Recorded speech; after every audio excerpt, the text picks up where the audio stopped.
With about 12 hours between us and knowing the results, what better time to construct our final bracketology live on YouTube and Twitter? We're so glad for you to join us. Let's get to it. It's College Baseball Now, live.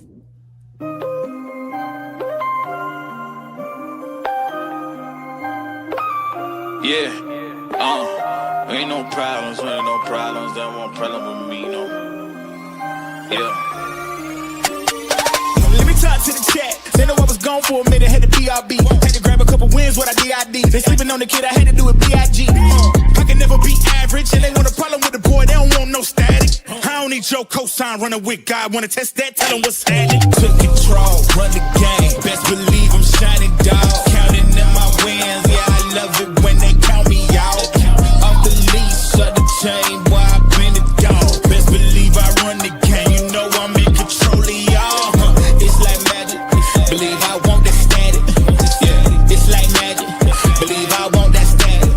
Yeah, it's like magic, believe I want that static. Beat them up, knock them out. They really don't want no static.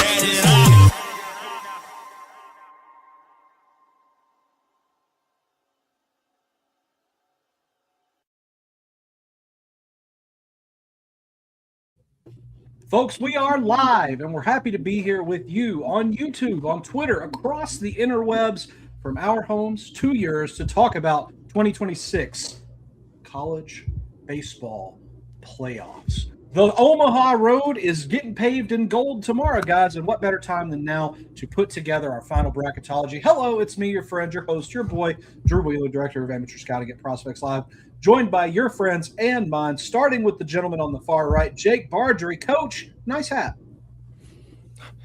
Thanks, man. We're all matching hats tonight. That's pretty cool. Yeah, we had to do something a little special. Had to stunt on these folks at home, and glad to do it. In the middle, joining us, fresh off a trip to Charlotte, he has killed it this week with the content. It is Josh Catlett. Josh, nice hat. Thank you. I've been repping this a lot this week. Nice looking hat for all of us. Excited to get into this, although I don't know if excited is the word. I've been dreading it. I don't know. Tomorrow it feels like I told you earlier, it kind of feels like Christmas Eve. Like you're gonna wake up and tomorrow morning's Christmas morning, we'll have a bracket finally. Until Thursday night when you go to bed, and then it'll feel like Christmas Eve again. But I don't know, it should be fun. I've talked to a lot of people all week in the press box about this bubble and what should or shouldn't happen with it. I haven't fully dove into the numbers like I should have yet, but we're going to live here, so we'll see how it goes.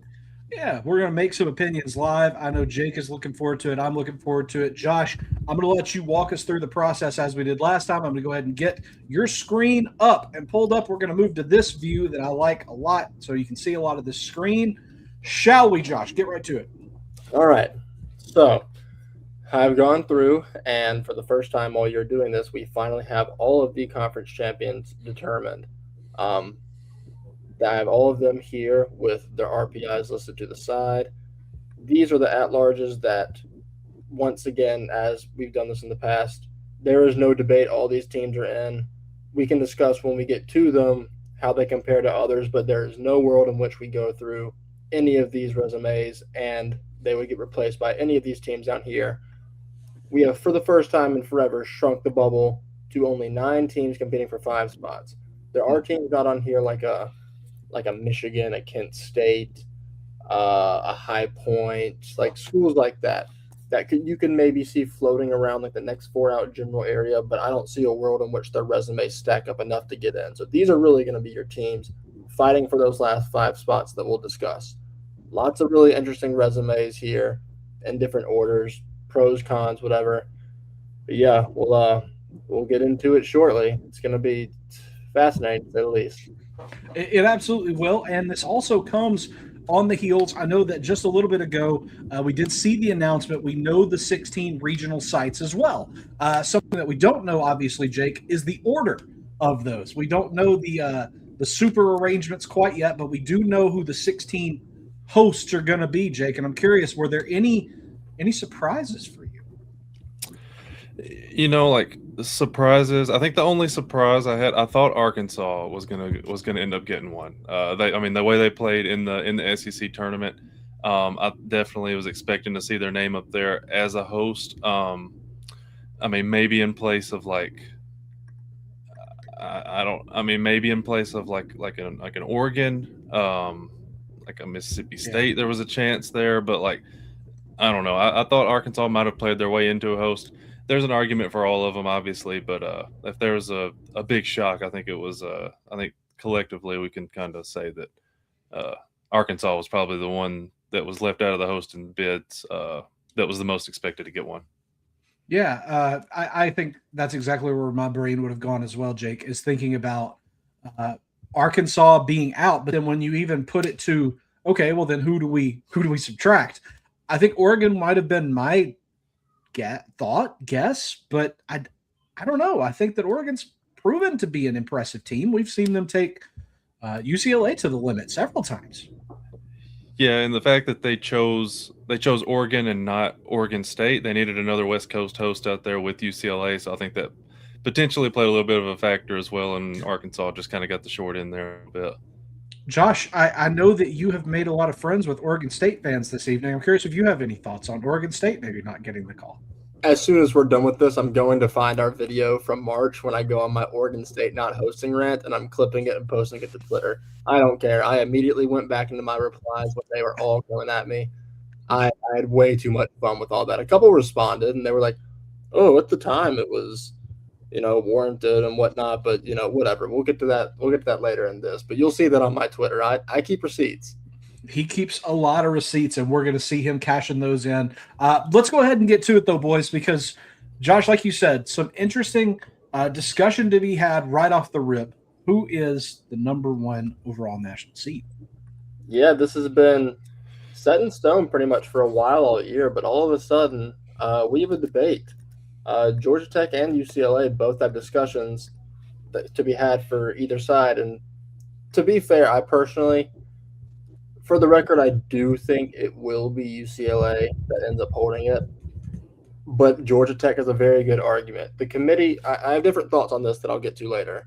But the committee has said this year that they are going to make a point to not rely so heavily on RPI and also weigh things like DSR, KPI, quad records, etc., all into their factors in seeding. RPI, UCLA has the lead at number one. DSR and KPI, Georgia Tech has boosted to number one after today's win against North Carolina. So there is a discussion to be had there. I think a lot of things point in UCLA's favor. Like, just to be honest, like when you're going, there's different areas you can look for all of these teams down the board across their resumes regardless. But I think quad one, quad two records, the top of the top, how you do against the top of the top is how you should determine the very top seeds here. UCLA is 25-2 in quads 1 and 2 combined. Georgia Tech is 25-7. UCLA has 6 losses on the year overall. Georgia Tech has 9. I think UCLA still gets the nod, but thoughts from you two.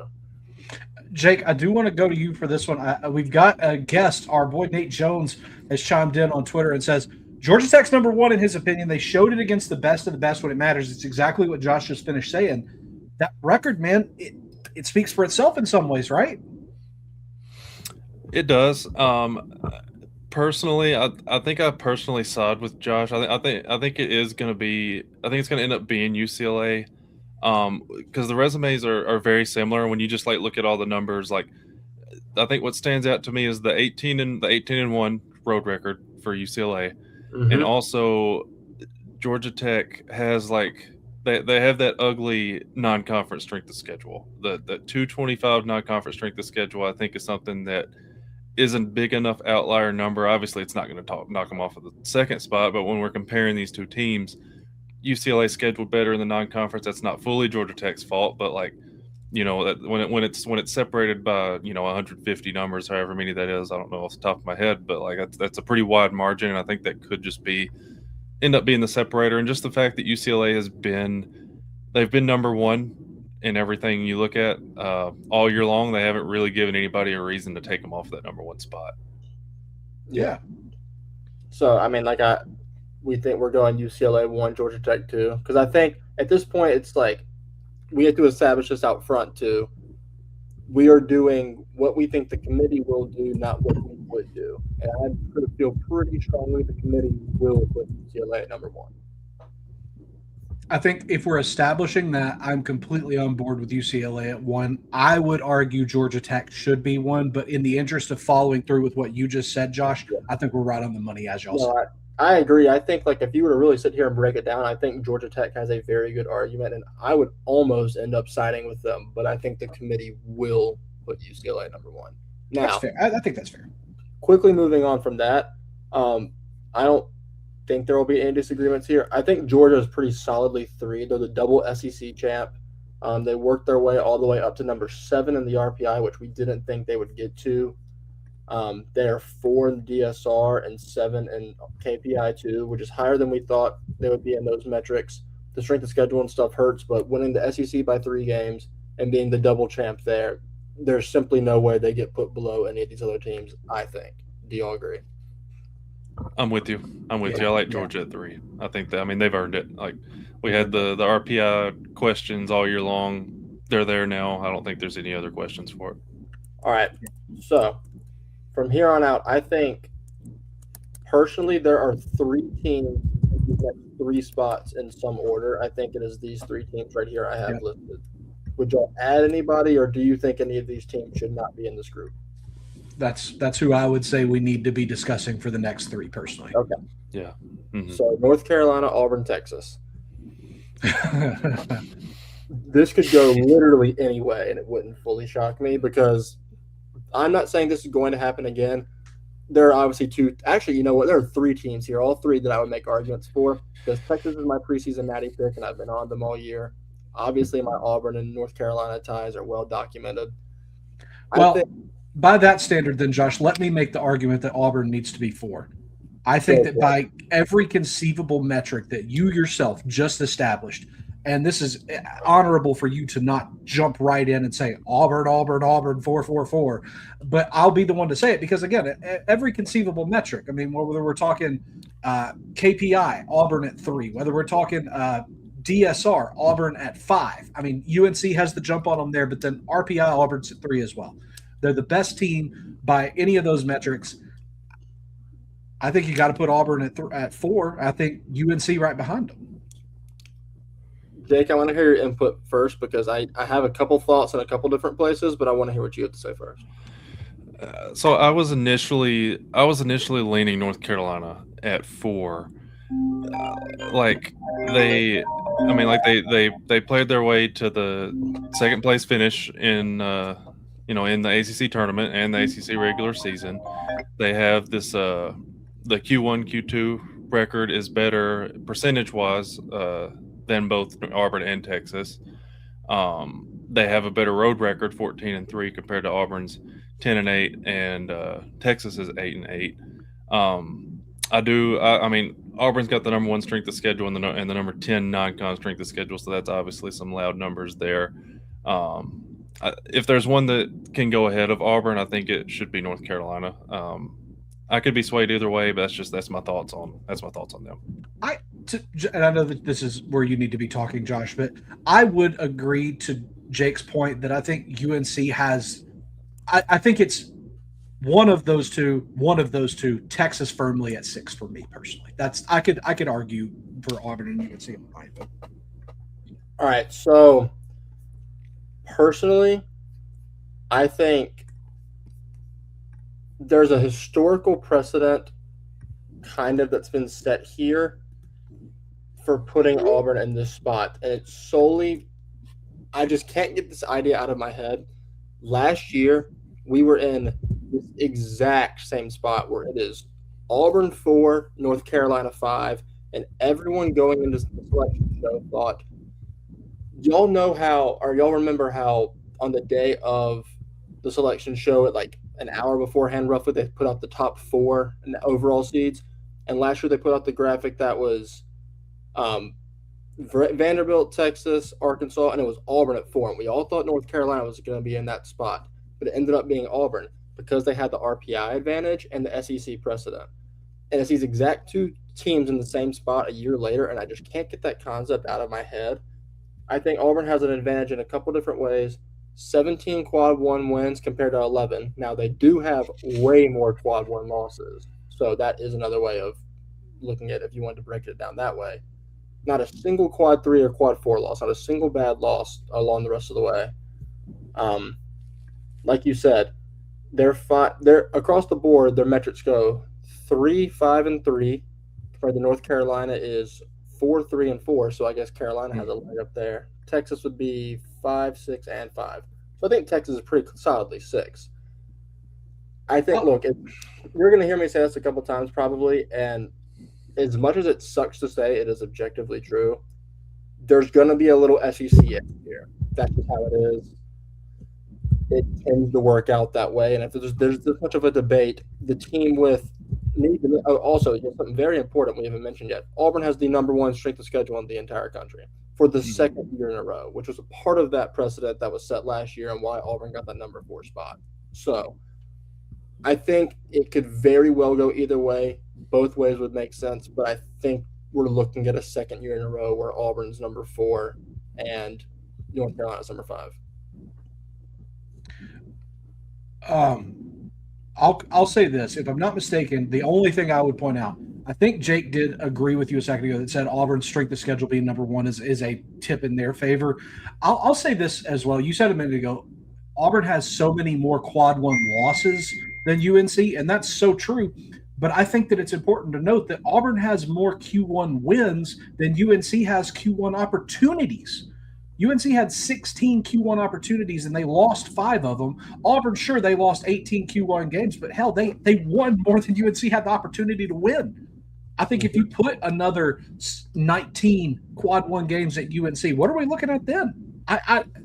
I don't know. And that's not to badmouth UNC by any means, but I think that the strength of schedule, when you look at it in that finite of a way, it just feels so emphatic. I will defer to you guys at this point, though, for sure. We do have quite a few comments. I don't know if you guys can see all the comments. We are getting a ton of comments rolling in. So Jake Paul 8040 says his Texas team is stumbling to the finish line. I hate to be the one to tell him. I think he's correct. Well, to be fair, they were like actively not trying this week in Hoover, so that helped. So true. That's true. That's a good point. We have a couple more that we're going to get to in just a minute. Jake, Josh, why don't we figure this out, and then as Josh, you're putting it in, we'll answer. I feel like you and I have made our place pretty clear. Jake, you give your input. Yeah, I mean, I'm good with Auburn. It sounds like both of you guys are leaning Auburn. I mean, I was just giving an argument for North Carolina earlier. It was a good one. Yeah, in the end, I mean, they're going to go with the SEC team, right? So let's do Auburn, and then. I don't want to be the one to say it just means more, but if somebody else wanted to say that, I'll never beat the allegations if I said that. So, we got the train coming too. This is my first pod here in a little bit. Let's go. Bring the train on. Train pain. Before it comes, I'm going to set up, I think, and then I'll mute myself for like a minute. No, that's okay. That'll give us some time to chime in on some questions too. Oh, yeah, that works too. I think our next group of teams are these guys, and then is there anyone else you want to throw in? There's a couple that catch my eye, but like maybe Florida State. Okay. No, because that's kind of who I was thinking too. That's reasonable. All right, maybe Florida State. Yeah. Okay. Yeah, I think Florida. I think that's good. Okay, you can get the comments. Trains on the way. I'm muting myself for a minute. Jake, we're going to have to field this while Josh is away on train pain. Starting at the very beginning, because like I said, we're going to get to you guys eventually. Buccaneer Bruce says, is UCF out with their end of season? Bruce, hate to be the bearer of bad news twice in a row. Probably so. I think that, there's probably interesting-ish discussions, Jake, would you say? Yeah, I mean, it's interesting for them. Let me actually see where are they sitting at. I mean, they have the 36th RPI. Some of these things do look good. I think we are going to mention UCF as we get into that bubble talk and we get a little bit later into the discussion here. I wouldn't necessarily say that they're like that they're out necessarily, but there's going to be a little bit more for us to talk about with them. They definitely didn't finish the season, as strong as they would have hoped to, though. That's for sure. 36th strength of schedule as well to kind of play to that you were talking about, Jake. I think that's certainly interesting. We'll have to see, Bruce, but yeah, stick around because we are going to be talking about them in just a minute for sure. Blue Green Street, excuse me. Where y'all sending the Canes? If I had to guess, we'll talk about them a lot sooner than we will UCF. But I think we're likely to send them to this is just me spitballing, to a regional we have discussed just a second ago. If you want my honest opinion, I think we're probably going to be sending them to a place that we just said. Thank you for joining us, Blue Green Street. Luke, what up, says he's got to get a P-Live hat. That's what the cool kids seem to be doing. And then Hale State, we're also going to be getting to Mississippi State in just a moment as well. They certainly, I think that's interesting. Jake, you said it a minute ago. They may have been on the hosting bubble, if you want to call it that, with Arkansas rearing their heads, huh? Yeah, I'd say so. I think they were. If there was an SEC team that was kind of that was crossing their fingers a little bit there watching Arkansas play, I think it was them. But I mean, good year for Mississippi State. They, I'd say they earned it. Yeah, I'd say so. Josh, I'm going to let you break us down. I don't know if we heard the train. Obviously, you were muted. Shout out the train. Uh-oh. There it comes. Okay, Jake, then I guess we're going to you. Of these 5 teams, kind of our next cluster of squads, Alabama, Florida, Josh's favorite team in the country, Southern Miss, Texas A&M, Florida State. What are we looking at in that one? Who jumps out as being kind of the number 7 with a bullet, if you will, Jake? Yeah, my first thought out of this group of teams is probably, I think it's Alabama or Florida. I think just the order that he's got them in there at the top feels like the two that would round out that top 8, just first glance. They have the metrics. Alabama's 6th in RPI, Florida's 11. Alabama is 15th in DSR, where Florida is 8, and then ASM or Texas A&M is 7th. Florida State's also ahead of Alabama there, but Alabama's got the KPI. They have the number 2 strength of schedule, which is a big number. Florida's also has the 4th strength of schedule. Alabama's 11-11 road record, and they're also 500 in Quad 1, which is, I believe, behind all of these teams. Well, Florida State and A&M both have a sub 500 Quad 1 record, but just looking at the teams at a glance before we completely dive into them, I think Alabama, Florida feels like my top 2 front runners. But obviously, I want to know what Josh thinks about it too. Yeah, Josh, push back anywhere there?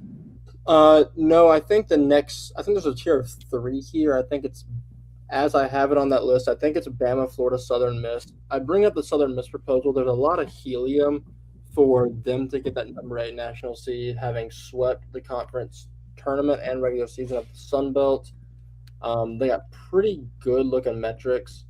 12 in RPI isn't really going to do much for you. The others have them a little bit lower.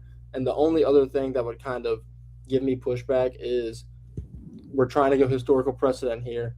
Last year, I think Coastal's resume was better than Southern Miss's is this year, and we were all shocked to see them as low as 13 on Selection Monday.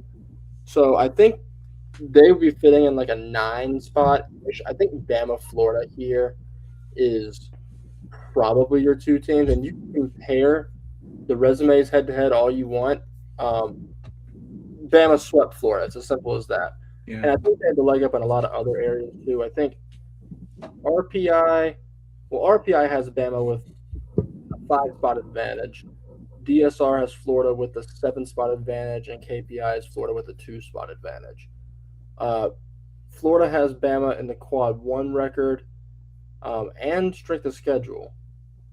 So there are quite a few things that really do point to Florida here, including the fact that Florida beat Bama, this past week. What week? It's been a long week. Yeah. Regardless, Bama swept them during the regular season. So I think if you're going to be this close head-to-head, and I think this is the spot where these 2 resumes go head-to-head, and this is how you have to compare. And it's really hard to be sitting here arguing between 2 teams. one of them is 3-1 versus the other, I think it's hard to put the other ahead. I get that. So are we Bama, Florida 7-8? We cool? Yeah, I think so. That We put us at cool. 5 We cool. SEC national seeds, which is not like it's a historically terrible thing. I just kind of want to point it out because it's certainly notable. It is notable. All right, y'all have pushback on either of these other two teams below Southern Miss. I mean, above Southern Miss. Give me a pitch for that. I think Florida State is in that realm. You consider RPI, Florida State at 8, Southern Miss at 12. DSR, Florida State's at 11, Southern Miss at 20. I had KPI, but just there. Yeah, they have them. The Florida State has them in all of those metrics. I think I like Southern Miss ahead of them still, just because just the way they finished the season. Like they finished the season so strong.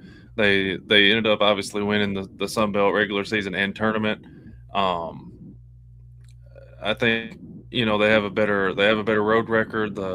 The strength of schedule. Florida State's got a much better strength of schedule, but Southern Miss is still the top 35 in terms of strength of schedule, and they did really good in the non-conference as well. I think I'm with you on Southern Miss. That feels fair. And democracy. Yeah, I think if you were to make like selling points for Southern Miss over these teams, I think a couple you could make are they're the only one with a positive quad 1 record between these three schools. They, like I said, Sun Belt's the clear 5th best conference in the country. You could argue 4th best conference, and they swept the regular season and tournament. And also, the committee likes to look at you making efforts to go out there and play tough teams and win difficult games. And Southern Miss has the number 11 non-con strength of schedule in the country compared to someone like A&M is 212. So Great point. I think if you're gonna, I think we're in agreement here. I think Southern Miss 9 makes sense, but if you're gonna actually make talking points and selling points on Southern Miss, I think that's where you go. It worked. It sold me. All right, fair enough. There's shout out Gavin in the press box next to me the entire week. He went to Troy, and I've been getting sold on the Troy resume the entire week. Also, he showed me the 6-minute clip that Skylar Mead talked about. His selling points to the committee earlier this week. So when we get to that point in the conversation, I can't wait. Speaking of selling people on teams, that kind of worked on me, but we'll get there later. That's beside the point. Anyway, and if you'd have told me in February Josh is going to sell you on Southern Miss being the number 9 seed, I'd have believed you completely. But now somehow it is a little surprising. But either way, I loved it. Yeah, and I was high on Troy in the preseason too, and I might be fired later to get in that. Look, everything comes full circle every once in a while. Funny how that works. All right, A&M versus Florida State. I think if there's this is tough, man. I'm looking at these resumes side by side, and they're very, very similar. In almost everything you look at. The one thing that they're not similar in is like we went to with Georgia Tech, UCLA at the beginning. The non-con strength of schedule is a massive difference. But honestly, I'm looking at the rest, like very similar road records, very similar Q1, Q2 records. They both have only one Q3, Q4 loss, so that's not a big deal. Florida State, slight edge in RPI, A&M slight edge in DSR. They're 9 and 10 KPI. Strength of schedule, both top 25 there, but the non-con for A&M is like the only thing that kind of stands out between the two, other than the fact that A&M's SEC. But I think that would kind of override that between these two teams. Yeah, I think so. I see a couple selling points for A&M and a couple for Florida State. A&M, they have A&M and Florida State have the same exact amount of quad 1 plus quad 2 opportunities. A&M's record is 19 and 13 compared to Florida State's 17 and 15. Also, they both finished third in their respective conferences. A&M finishing third in a better conference. Small just note, I feel like could be relevant. Florida State, the strength of schedule thing, I think is going to play a big factor, as well as RPI. And also, I think this is a great first time to mention it because I'm going to mention it later on. So even though, as I said earlier on this, the committee has said that they're going to try to steer away from being solely RPI based, I think the decision we learned today from Mississippi State getting in the field over Arkansas showed that that is not necessarily true, and RPI is just going to be a crutch again. I firmly believe that because there are a lot of things that point towards Arkansas getting in over A&M, over Mississippi State. And the one thing that really stands out for Mississippi State is a very large lead in RPI. I mean, Arkansas even beat them head-to-head. So I say all that to say, I think when you're having discussions this close, I think using RPI as a crutch is probably going to be something the committee does. So I say all that to say I think I would probably lean Florida State here. Along with the strength of schedule stuff, I think it is relevant. Mm-hmm. Yeah, I think if it comes down to two teams that are so close, they're gonna rely on the old reliable RPI and go with the better RPI team probably ahead. So we got Florida State and then A&M at Drew, 10, do we have qualms with Florida State 10, A&M 11? That's what I was thinking myself. So I'm with you guys entirely. All right. If I'm being dead honest, I'm already thinking about the next 5. I'm so sorry. No, that's actually completely fair because I'm looking at this next 5 and I don't really even know how to Me either. tier this thing. I think all right, look, this is a weird way to do it, but I think if you, in a lot of different ways, I know this kind of goes against what I just said, but no, because shoot, I was going to say that I feel like Mississippi State's a pretty clear 16, but there's a lot of things that tell you they're not. Yeah. You know what? As difficult as this is going to be, I think this is all just one tier. And I think the only what am I trying to say? The only definite thing I think we need to rely on is Kansas has to be above West Virginia because they swept Kansas beat one. Yeah. Right. Tremendously better in the conference final as well. Yeah, Kansas is the regular season and conference tournament champion in the Big 12, and I think that plays a big role. And I think Oregon needs to be over Nebraska because Oregon does have the head-to-head over them. So as long as we keep those two little precedents set, I think we can go anywhere with this. Issue is I don't know where to start. This feels like a job for Jake. Go for it, buddy. Well, I think with what you said, which teams need to be ahead of others, it probably should be one of those two next. I mean, does that feel fair? Like Kansas or Oregon probably gets the next one. So I lean in general. I think Kansas would be my pick for the number 12 spot, not only because their DSR is number 9. 11-6 quad 1 record, 22-12 in the first 2 combined. That's kind of eye-popping. Not only all that, but Big 12 is clearly the third best conference in the country. They're probably going to get, I think, 7-ish teams in this field. And 12 feels like almost the floor of where a team that won the regular season and conference tournament title of that league should be. We can look at the others too, but that just feels right to me.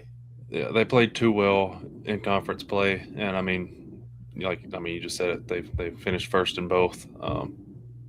Kansas feels like the next best team. I think they've accomplished more than the rest of the teams that are here, and I think the resume backs it up as well. So I'm good with Kansas at 12.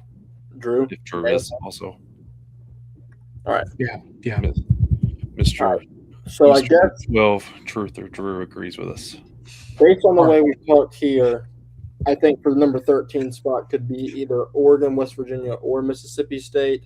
I don't want to necessarily tier them together because don't forget about Nebraska. I just say that because Nebraska shouldn't be in the mix with Oregon. So if we're going specifically for 13, I think we can kind of look at all of these 4. And I think it can go in any order and it would kind of make sense. So looking at all this stuff, Drew, you said you had already started looking at it some. I have been too. If y'all have any strong feelings about one of them, speak now. I think just based on, and again, I'm trying not to fall into what we think Mm-hmm. But I mean, just based on the conversation that we had a moment ago, Jake and I both said if we were going to pluck one of these teams out and put Arkansas in, he and I both lean to Oregon independent of one another. I almost think Oregon is kind of a natural, excuse me, I'm so sorry, natural 16. But I could talk myself. You mean Mississippi State? We talked about Mississippi State instead of. Oh Arkansas yeah, earlier, right? I think Mississippi State and Oregon are my last two. So I just don't know. How would you factor in the Oregon needing to be over Nebraska thing for that close? That's what I think what we said earlier was that, like, we thought Arkansas was going to maybe be a host, and if they were going to get in over a team, it was probably going to be Mississippi State because like the West Coast thing with Oregon, they needed another West Coast team, and I think it was. To me, it was between them and Mississippi State. Looking at them all together right now, I don't know that I would just automatically say Mississippi State should be like number 16. But there's a couple things that would point towards Mississippi State being higher, but I think it's been pretty much general consensus. They're the most on this border, and they probably weren't going to be a host according to a lot of people. So my main argument, and I think this is pretty strong, for Mississippi State being number 16. They're the only one with a negative quad 1 record and the only one with a negative quad 1 plus 2 record of this group. They are 9-14 in quad 1, and they are 13-17 in quad 1 plus quad 2 combined. That is not pretty. Mm-hmm. I think, like, despite what the metrics say, RPI has them 13, DSR has them 12, KPI has them 11. That stuff is pretty.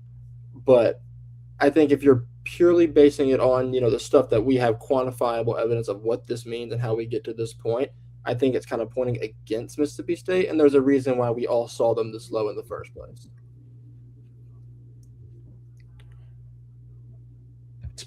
That's a great argument, Josh. Yeah, I kind of like that go. Just going quickly off of the Mississippi State thing. I think I like West Virginia to be next. Okay, sell me on that. Is that crazy for me to say that? Sell me on. I've been trying to talk myself out of it, Jake. We talked about Kansas. They dominated the Big 12. They did. They finished first. Finished first in the conference tournament. West Virginia finished second in both of those. And just quickly comparing them just to Oregon, if we're talking about Oregon, or even I can do the other two as well. They have a 19-7. West Virginia has a 19-7 road record. They're 8-5 Q1, 17-11 compared to Oregon's 18-11. So they got one game Q1, Q2 on them. West Virginia has two less Q3, Q4 losses. The non-con strength of schedule is not very great for West Virginia, and I've been kind of pushing that for every time I've talked about comparing one teams to another here. They're much better than they have the highest ranked SAR, second highest to Mississippi State in the KPI. I don't know. As a whole, I feel like there's less. To me, it feels like there's the least amount of holes.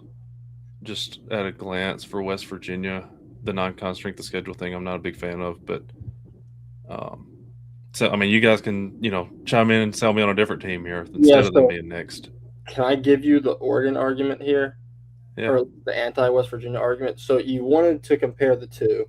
I don't know. We might be looking at different sites. What I have has Oregon and West Virginia both having exactly a 17-11 quad 1 plus quad 2 record. Okay.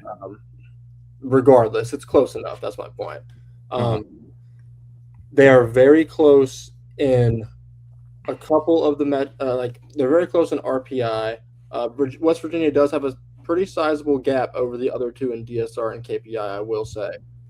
But I think, like you said, if we're talking about things that kind of pop off the page, I'm not going to say that Oregon's 29 strength of schedule or 76 non-con strength of schedule is like beautiful, but 56 for West Virginia and 223 in the non-con strength of schedule is kind of gaudy in the other direction.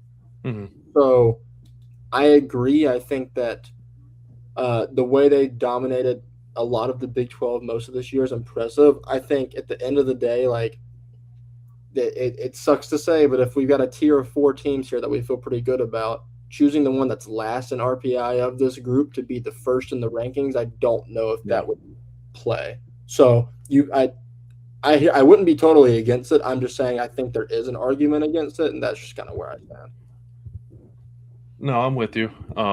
And like I assume we have the same RPI numbers at least as Oregon. What you're saying, Oregon's one spot ahead of West Virginia, 15 and 16. I have 15 and 17. Where are you looking? Are you looking at D1? I'm looking at Warren Nolan. I'm on D1, so we're looking at two different places. Okay, well, regardless, the point stands. They're close enough. I don't know how they have such different results, but that's beside me.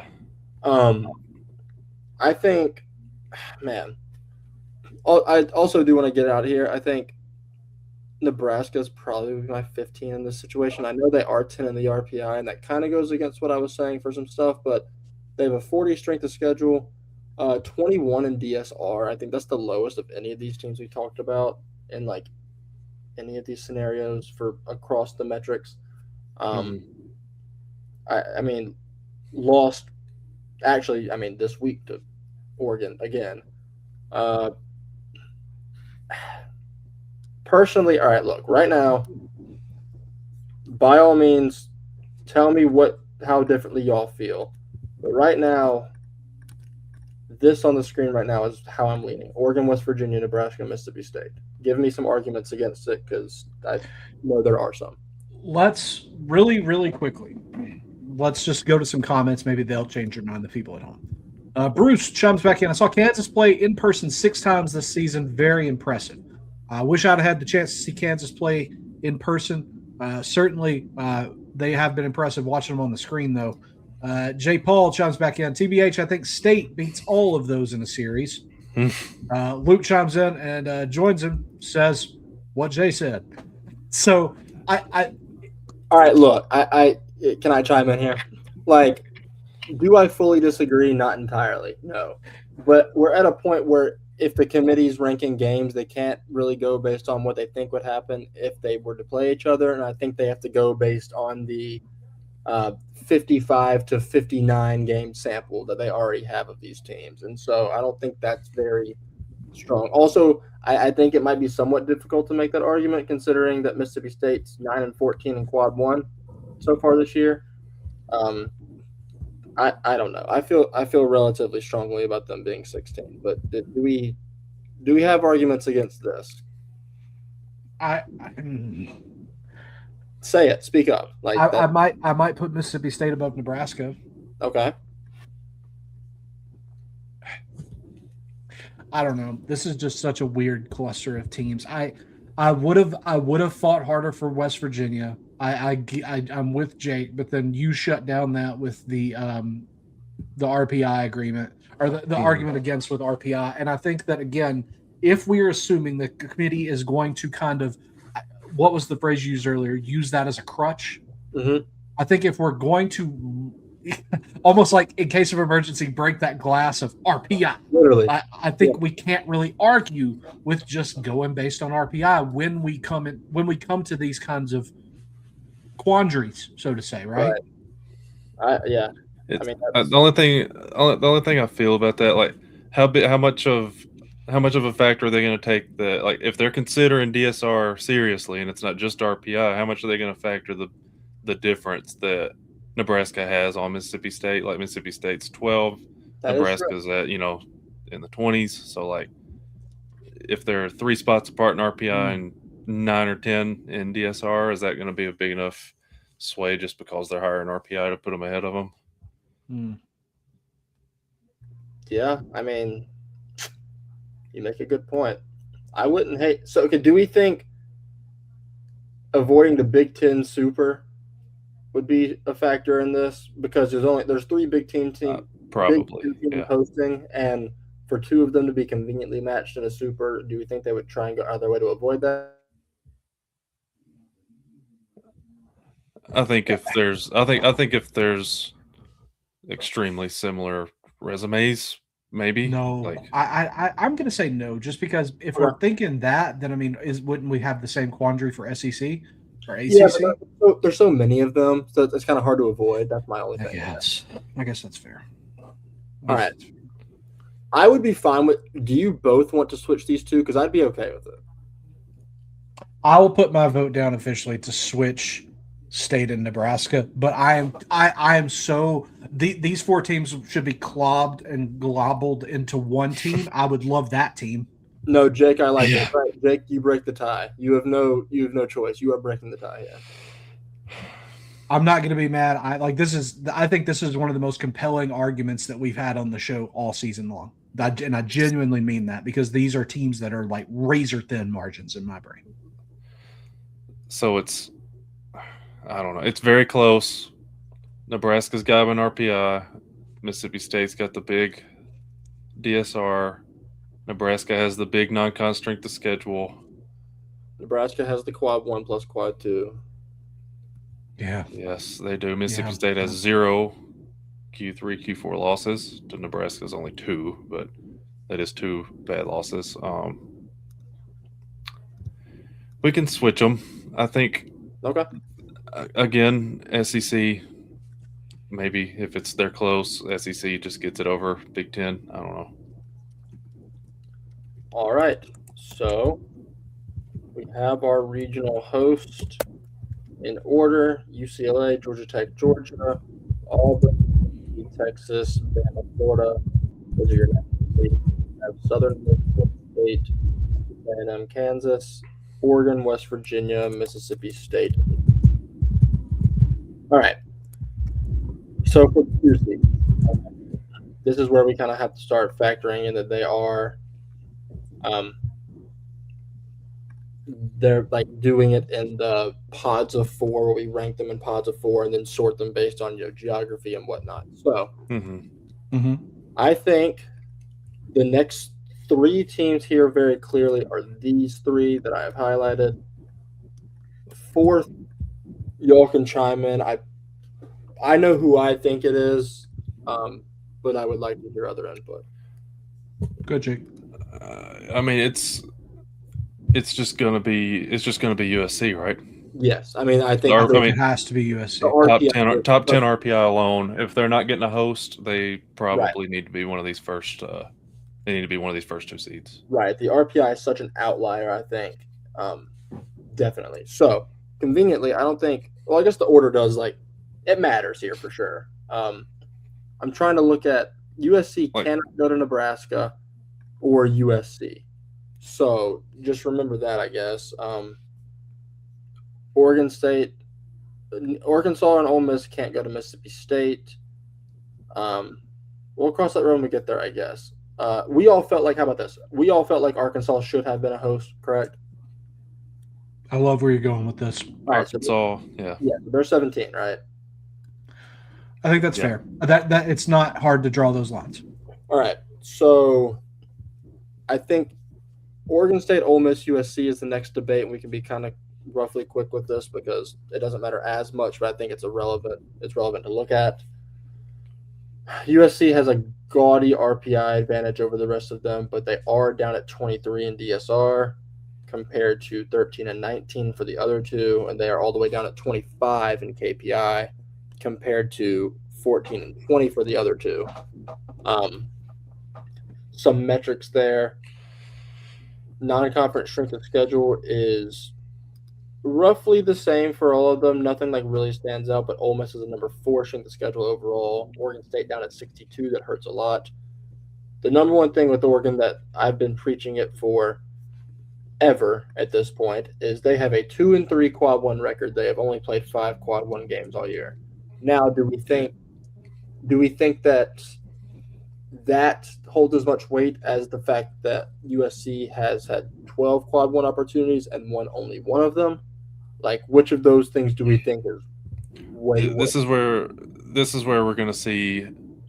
I mean, if they just go straight up in order, I mean, these are 2 seeds. They can kind of put them wherever they want to at this point. But this would be a spot where I would be interested to see if all these teams were hosts, how would they rank them? Because what matters more? What matters more? Does RPI matter more, or does a Q1 record that's insanely different matter more? What matters more to them? Personally, I think for the sake of getting the ball rolling, I think we do this, and then the order of these 2 doesn't fully matter because conference stuff is going to play a factor there.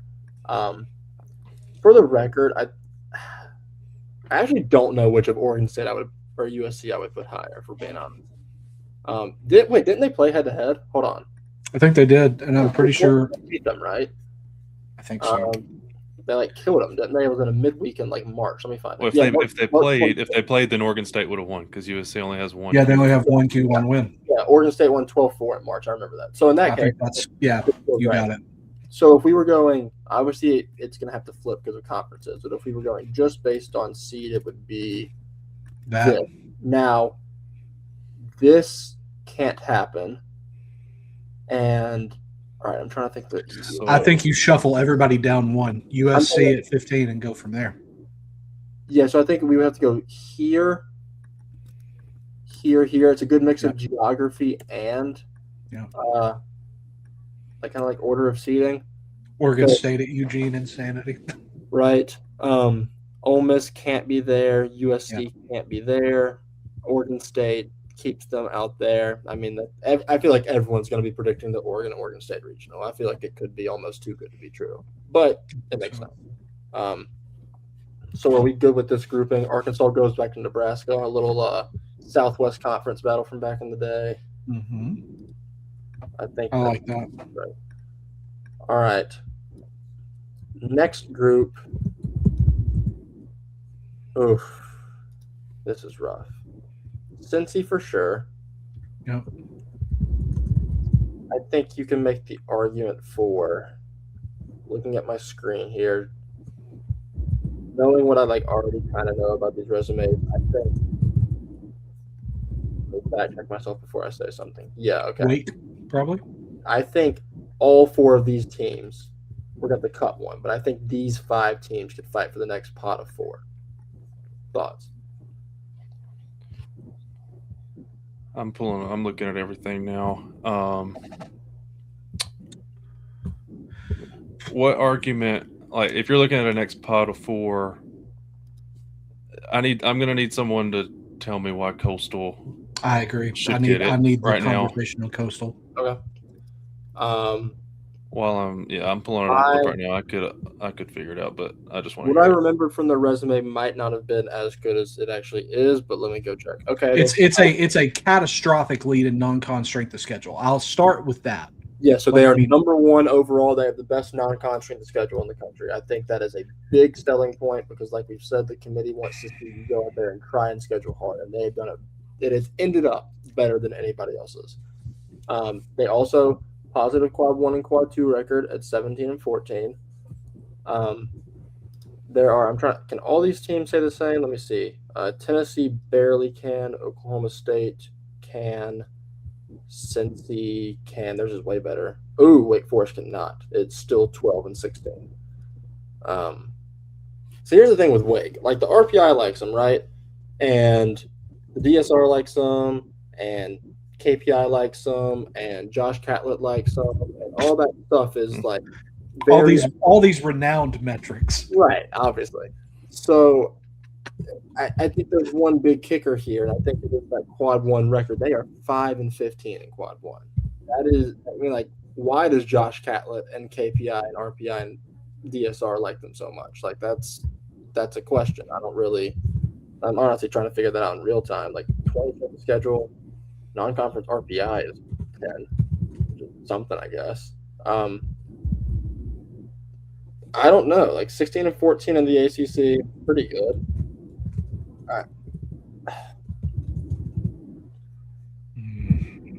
This is I think I like Cincy pretty clearly to be in this group. I think that's not much of a debate. 17 and 15. 17 and 15 in quads 1 and 2, 22 in the RPI. Am I blind? Where are they in the DSR? Are you looking for DSR? They're 39 in DSR. Jeez. They're the lowest out of this group. See, that's the thing. It's one of those, I know we've kind of presented this with other teams too, but that is so low an outlier. Do we think the committee's going to look at that and be like, that's just not right? Kind of like they will with USC with their RPI. Maybe. There's a chance, because that's just look, if you've watched college baseball at all this year, because Cincy is nowhere near the 39th best team in the country. Yeah, it's. Now, at times they may have looked like that. Yeah, but not on May 24th, 2026. No, Like, I mean, at times I look thin. It's just what is reality. good point. Thanks. Thanks, Josh. I think they should. I think they should be in this group. Do we like? So do we like Cincinnati? I mean, I don't know. I'm trying to figure teams. Also, I think we should decide which ones we want, and then maybe narrow it down to like 2, if we can. Yeah, I was gonna say. I think also I misspoke earlier. Tennessee does have a negative quad 1 plus quad 2 record, but barely. My math was just wrong. It's because you didn't go to Tennessee. Right, sure. I had them as 14 and 14. Maybe I'm looking at it wrong, but yeah, with the fact that there's not one unified thing is crazy. I have them at 15 and 16, but that's beside the point, I guess. At one point, Warren Nolan didn't have like that last Oklahoma game that Tennessee won, where they where it rained out and they had to play it the next day. For some reason, like Warren Nolan didn't have that. They have as like a result. They have it now. Yeah, just check. Okay, I don't know. D1 has them. D1 has them as 14 and 14. All Q1, right. Q2. If we're again, going, it's very, very close. Man, I think. I don't know what I think, man. Let's walk it out step by step. I think I like Cincy and Oklahoma State should be in here for sure, and the other 3 is just kicking one of them out. Yeah. I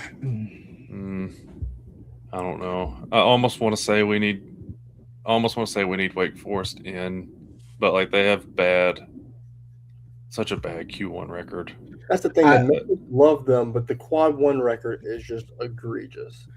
Really, really quickly have a comment I think we may find interesting. Maybe just spark some conversation. Hans Sandberg says Coastal beyond overrated, not the same powerhouse as the last 3 years.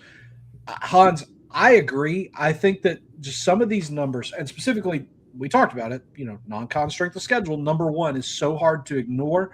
But I think when we're comparing these 5 teams on paper even, I think they're a clear number 5 in my mind. But again, if we're trying to look at these numbers in such a way, I mean, we'll see. Do they care about how teams are playing at the moment? I mean, I'm is about that a to say thing that they care about? They've lost 8 of their last 12. I think everybody knows they're not the same team right now. They lost relatively early in their conference tournament. I mean, they're at least I mean, I could hear y'all out on them being like one of the final 2. I would say Coastal starts our next group of 4. All right, so when in doubt, there's a couple things we need to lean on. I think I'm going to put these here. There's 2 things I think we could lean on typically that would put teams over the top. RPI and, sucks to say, SEC. I think typically that tends to be the tiebreakers in these scenarios. RPI says go Wake, Coastal, Tennessee, but the SEC bias helps Tennessee. So I hate saying the phrase SEC bias, but it objectively is a thing in baseball. Like that does happen. That phrase also summons me, as we've known for right. a while. I hate it. We all hate it, but like it kind of does play a factor. But I don't know. If Tennessee, we've been talking about this long enough. No, all I was going to say was if we waited to the next tier for Tennessee, there's like a run of SEC teams there, Florida, Alabama, Texas. They would they would just go to North Carolina in that scenario. That's a phenomenal point. If there's another SEC team that gets thrown in the mix somehow, it doesn't look like there would be. Maybe Oklahoma. We would be kind of stuck if there was another team thrown into the mix. And that's a great point because as fun as it would be for us in the pod, I think Tennessee is way too good to be going to a number 5 overall seed right now. So they're in. And lean on RPI. That's fine. All right. There we go. They're there. I'll just keep them there for now. And so, all right, obviously this can't happen because of conference stuff, but just going based purely on seed. It would be this. So we could neither of them go to Kansas. Tennessee would have to go to Florida State. I kind of like geographically. I kind of like Tennessee to Southern Miss, but I like Tennessee to Kansas feels very doable. Like that feels incredibly likely. Yeah. Also, if we were putting Tennessee more in this range, that would make sense. But we had the same argument for Wake Forest, so it's true. kind of hard to play both ways. True. Yeah, you're right. You're right. All right. Do we have any arguments against this the way it is right here? I don't. I think it's okay. No, I'm good with it. All right. Next group. Coastal. Whoops. And whoops. Coastal. I think this is Jackson.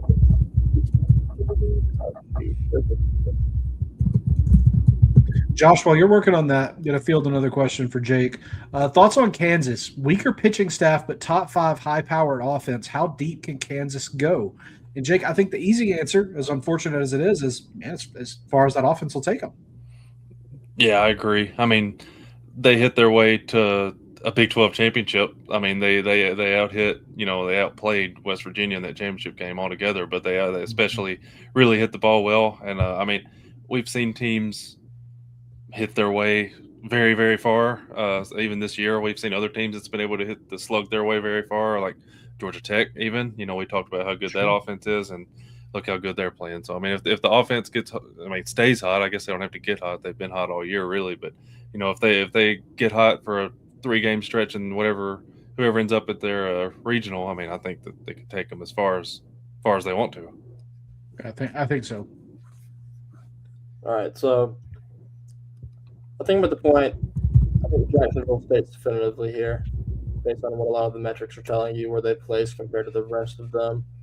25 RPI, 24 DFR, 29 KPI. That's better across the board than you're probably going to see. The remaining, yeah, for sure. As good as the CUSA has been this year, they swept the regular season and conference tournament there with a quad 1 and quad 2 record of 16-10. I think that's a good case. I think in contention for this next slot is Miami, Oklahoma, Boston College, Virginia. Did I say Oklahoma? You did. You did. Okay. Yeah. I think that's who would be in contention. Let me put them over here. Any disagreements? Any additions? Thoughts? It feels viable. No, I think that's good. Okay. I think that's the next group. What do y'all think about Yale in that group? I wish. I love it. I'm just making sure y'all are still with me. Just making sure we're still together. At this point, you should know where Yale's going in this. All right. Yeah, listen. I'm just making sure we're all together. Just making sure we're all together now, boys. We're going to be all together when we're sending them to Foley Field in about who knows how long it's going to take us. Yeah, give us 45 minutes. They'll be in Athens, guaranteed. All right. So this is where we need to find 2 of these. Okay. Trying to find some standout metrics kind of above the rest. The RPI is big for Oklahoma, as well as strength of schedule. Quad 1 record's bad, but at this point we could be getting into those parts of the resume. My lord, they're also so isolated right now. They've let me count real quick. They've lost 9 of their last 13. It looks like.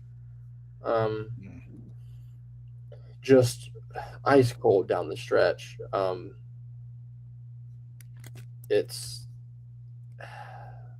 so hard. I mean, like, if we're going based on purely eye test, they're a 3 seed in my mind. But at the same time, you can't do that at this point.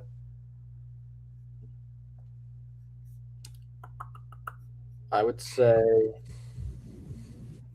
man, Miami feels like in this group, like it could just be because I watched them this past week so intently.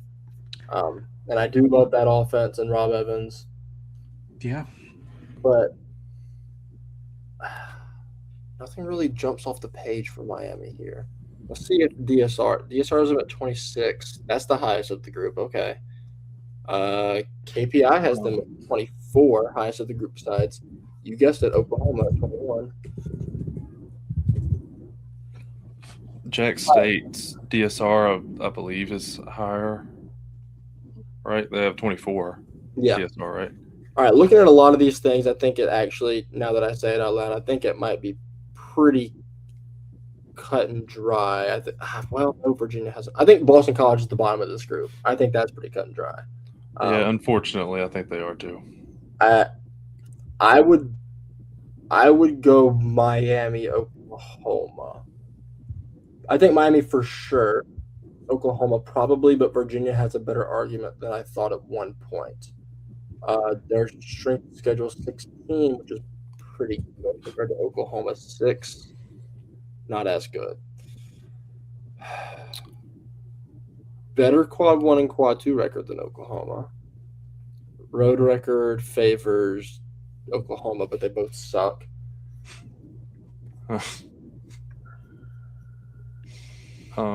That's a Josh Catlett honesty we love. It's true. Sorry, they both have negative quad. I mean, they have negative road records. Like, come on now.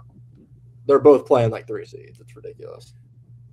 I kind of think Oklahoma is at the bottom here. And then we just send them to North Carolina because they can't go here. Oklahoma's KPI is 21. It's a very strong metric, but I don't know that can do all the lifting. This is a legit thing. Yeah, I mean, it just kind of ended up this way, so it sucks to say. Yeah. Oklahoma was the 2 seed in Chapel Hill last year. Do we think that factors? Like, run it back. All right, because I mean, like, I think they're in this general range right here, and Carolina is the only place they can go. So that's fair. All right. So I think we got that. And then do we confidently like – I think I like Jacksonville State over Coastal. I'm going to be honest. I probably should have been more open to Jacksonville State in that last group. I mean, looking at a lot of stuff now, I think, yeah, I do like Jacksonville State more than Coastal. They have better records in the first couple quadrants, better road record. That strength of schedule is – oh, man, that's a big difference there. 27 compared to 112. Non-contract schedule is 1 compared to 186.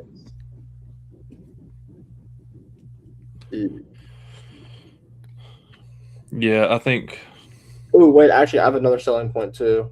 Jacksonville State, I think, has played Bama twice. And if we were going just based on seed line, I'm going to try and send them here. I think it'd be better to go here. And then it'd be Coastal there, Miami there. Coastal also has 7 Q3, Q4 losses to Jack State's 2. It's 7's kind of a big number for in terms of bad losses if we're talking about teams in this range. Yeah. Now that I think of it, I think this might be one of the only ways we can go is this right here because Miami has also played Florida twice this year. That's so true. So they couldn't go here, or they probably wouldn't go there. I think that might just be the order I would put them in anyway. I think so. Okay. I love Jacksonville State. Of this group, I think they may be my favorite. Oh, Miami looked really good this past week, though, Josh, and that's interesting. You got to see it. I like watching Miami a lot this past week. I think. Oh, Texas is my darling. I don't know if that's good. If I'm a Florida fan, I hate drawing them, but that's beside the point. All right. Next group is these two and 2 of this little fun group right here. I don't think East Carolina's there. What am I saying? Oh man, stinky. ECU, I think ECU may kind of creep in, Josh. I don't know where, but I don't hate them to be kind of in this peripheral discussion. I mean, I think I have a couple pretty solid ones. Go ahead. Go for it. Do you have ideas? I think I have 2 that need to be. Go ahead, Jake. Is it Missouri State? Do they belong? Yep. I think that's one. That was my first one. Who's the other one you're thinking? I think it's Arizona State. 100%. I knew Drew would be on board with me here. 100%. But I think, look, yes, the RPI is really bad. Don't get me wrong. And the quad 1 and quad 2 records are pretty much dead even, but let me check what DSR and KPI has to say. Yeah, DSR is 33, KPI is 36.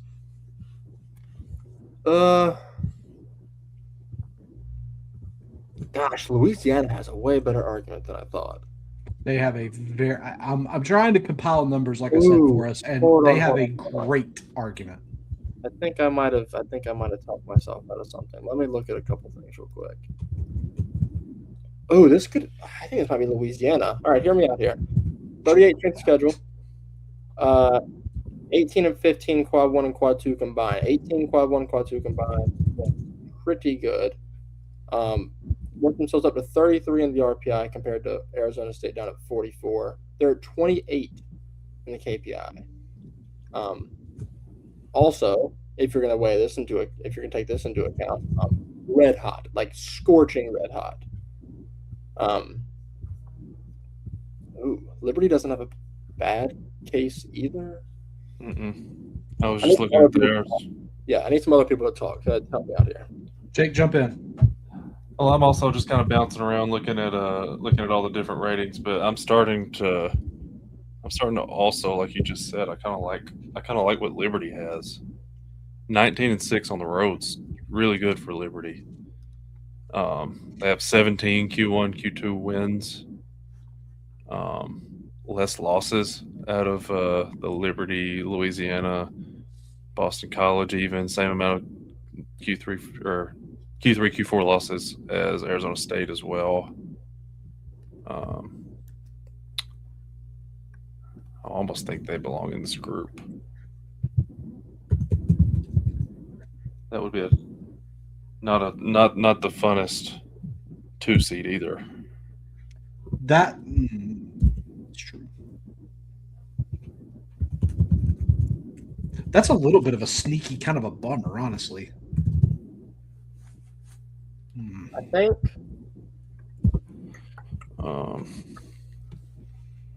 once again, I don't know what I think, actually.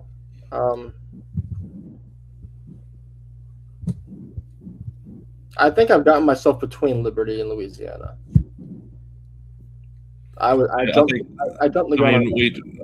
We've said it a bunch. The RPI is too low for Arizona State to be a 2 seed, I think. Right. I think so, unfortunately. I thought there was going to be stuff that really helped them out in other places, but there really isn't. And that's obviously not how we particularly feel about them. Correct. As a team. We love Arizona State here. They're a great team, but the metrics aren't going to allow them to be. I think it's the same like you said a minute ago. Go ahead. To the point a commenter made earlier, like, would we pick Arizona State to beat Liberty, Louisiana? Probably, but like you can't really look at it like that right now. Exactly. That's not how they're going to look at it when they're putting these teams in places. That's not what they're going to do. I think what they are going to do is look at it and say, "Oh my gosh, we get to screw someone's life and put Arizona State as a 3 somewhere." Right. I think that's the kind of sicko behavior we're going to see from this game. Or Liberty or Louisiana. Exactly. So, all right, we're a minute 13 in. I think we vote Drew, Liberty or Louisiana.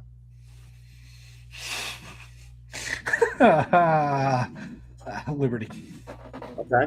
Jake? Man, I was gonna say Liberty. Then do it. Do it, buddy. Makes my life. Yeah, I think I will. Three CUSA 2 seeds. Good. They deserve it. Going with. They deserve it. That's been a good. That's the top. Liberty. I mean, Louisiana. They're really hot right now. They had a really tough stretch in the middle of their season that brought them down quite a bit. Liberty had never really hit like a super low spot from what I can remember. Not that matters necessarily. Do we have a Boston College versus Boston College beat Virginia. I forgot that did happen. That was a big upset series. There we go. So going based on seed line, it would be. Oh my gosh, dude! The offense in Atlanta. Oh my heavens. Oh my days. Good Your Lord. heavens, my heavens. Are we good with this? I'm good with this. I'm good with this. Yes. As an Auburn fan, I love it, but oh my days, the offense in Atlanta. Dear Lord. Pitching in LA. Yeah. All right. So we put it off since we're talking about 3 seeds next, it's time. Let's talk bubble. Oh, Lord. I think, all right, off rep, we got to find ways to eliminate teams. We got to find ways to work teams that like make this as simple as possible, make it as quick as possible. I have one team I think is pretty solidly in, and it's the top one on your screen.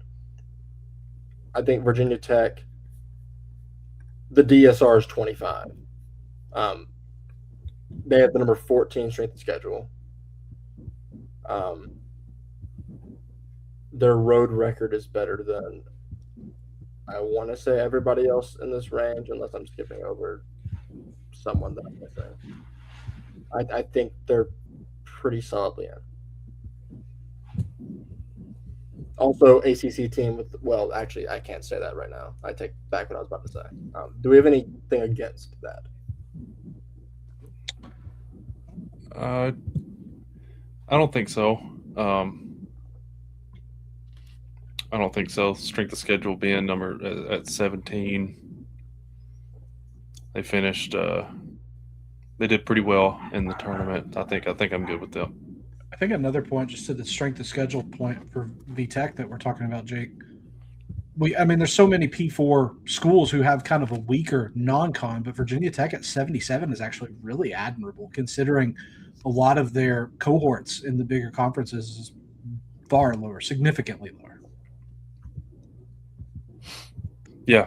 No, I'm with you. I think I like them. I like them being them. I do too. So, I was gonna say there's a pretty easy cut next to, but let me check something else that can validate this. Okay, wait. All right, I have my validation for sure. Yeah, okay. I think Texas State's out. I don't, for reason A, I don't think they would put. Well, shoot. Texas State's numbers are very good. I'm trying to find them comparatively to the others on this bubble here, but I haven't yet assembled all my figures. I'll rough cut it though, Jake, if you want to jump in real quick. So sorry, I'll let Jake talk after I just like. No. Go ahead. Go ahead. The bad numbers: the road record 7-12 in the Sun Belt, 6-11 quad run record, and I think, let me fact check myself before I say this. Yada yada yada. Yes. All right. Of the 3 metric systems used, they have the lowest single ranking of anyone on here. They have a 59 DSR. That's the lowest of anybody in this range whatsoever. That's my anti-Texas State points. Jake, you talk. Yeah, looking at, like you just laid out all the numbers there. 6-11 Q1 isn't great. I've been a big fan of what Mercer's been doing, and the RPI could be high enough just to earn them that spot at 28. That would be insane, I think, for them to not get one of those spots. The Q1 record 1-4 isn't necessarily pretty, but I don't know. I guess you're talking about Texas State. I'm good with them being the one that gets bounced here first, I think. Okay.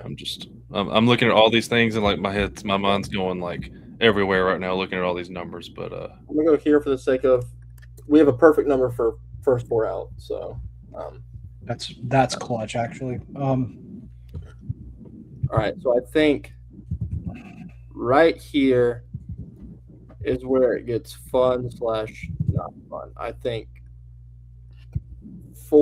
we have 7 very good arguments to be in for 4 spots.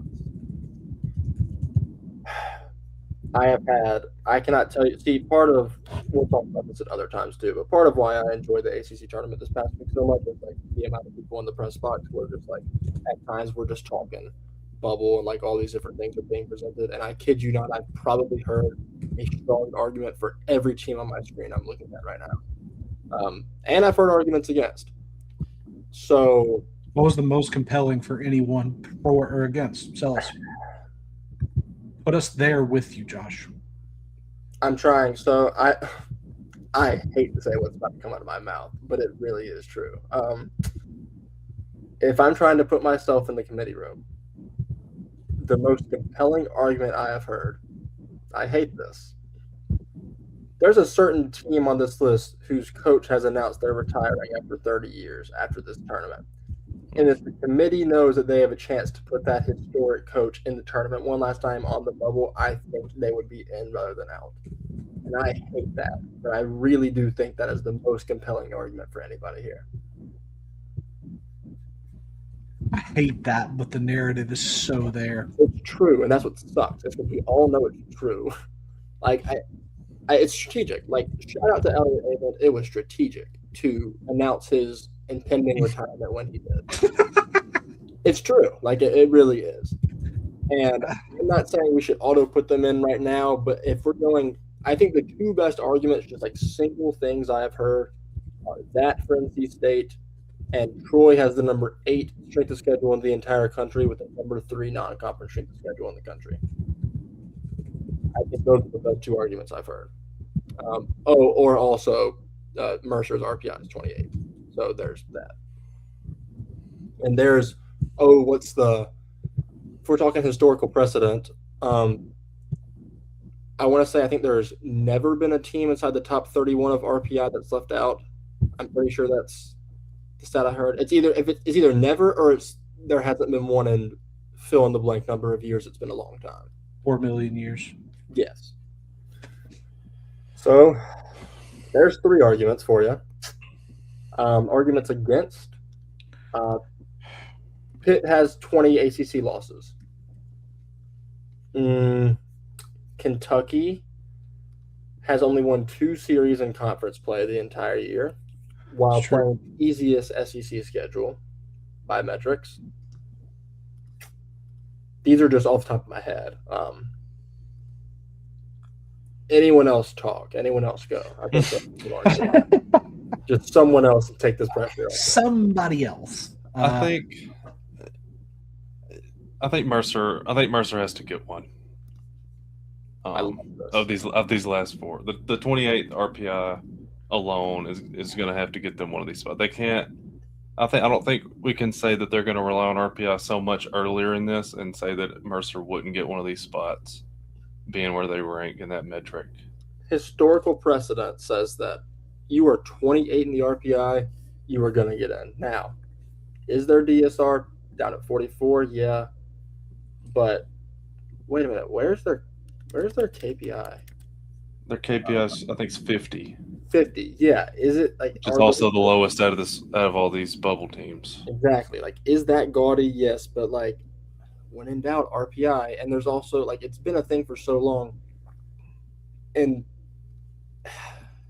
20, you cannot leave the 28 team in RPI out of the field. You can't. They only have 2 Q3, Q4 losses. The rest of these teams have more than that. Right. That's what I'm like. Yeah. So like, they have 44 wins. I understand we had this same kind of conversation with Charleston. I think it was 2 years ago, but Charleston's RPI wasn't this high. I wonder if I can find that. I think I definitely can. Hold on. I'm just really, really, really quickly. We have already put in UCF and Virginia Tech. We've taken out Texas State. Am I missing any? I don't think so. Okay, I'm just trying to look at all the bubble teams as a collective, and I finally, folks at home, I'm sorry, I finally have my one number. It's boiled down. I'm ready to argue. Yeah, so were you? No, you go ahead because I'm trying to formulate opinions. Based on historical precedent, I just went back and looked at Charleston. They were 47 in the RPI that year, had 4 quad 4 losses with a bad strength of schedule. So you can't really do the whole like the wins argument is even better for Mercer because they have 44. But that was a lot of Charleston's argument 2 years ago, and there's other stuff helping out Mercer right now.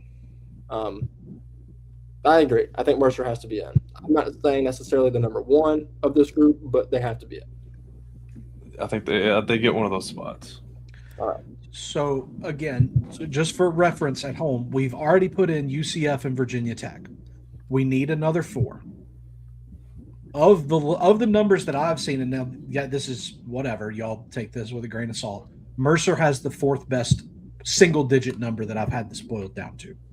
The only team that we haven't committed to putting in, because my number 1 here is UCF, number 3 Virginia Tech, number 4 Mercer. I wouldn't have thought it, but Kentucky is the number 2. Because again, Josh, you made the great argument that Kentucky's SEC results have been, I mean, you can think of the word here. I would say shoddy. Yeah, I mean, you can make an argument both ways. So they have a sweep over Bama, which is really big. But what I'm about to say, you can make an argument both ways. They've only won 2 SEC series all year, which is bad. That said, they're not getting swept in these series. So they're at least taking one. They're being competitive in all these series against good teams. Now, I say good teams loosely because they have the easiest strength of schedule within the conference. So the whole 13 SEC win precedent, that's going to be broken with Vandy as it is. Is it going to be broken again with Kentucky? Because typically these teams in the past that have had 13 SEC wins typically probably don't have the easiest in-conference strength of schedule. So oh my gosh, this sucks. This really sucks.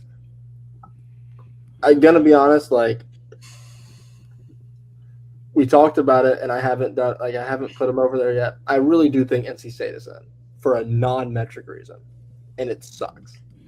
It's just tough for NC State. They arguably, like, looking at this group, they might have, like, do they have the, I don't want to say this is the worst resume, but, like, do they, like, looking at, like, probably, like the Q1, they're 5-11 Q1, and that would be worse than any team in the field so far that we've put in.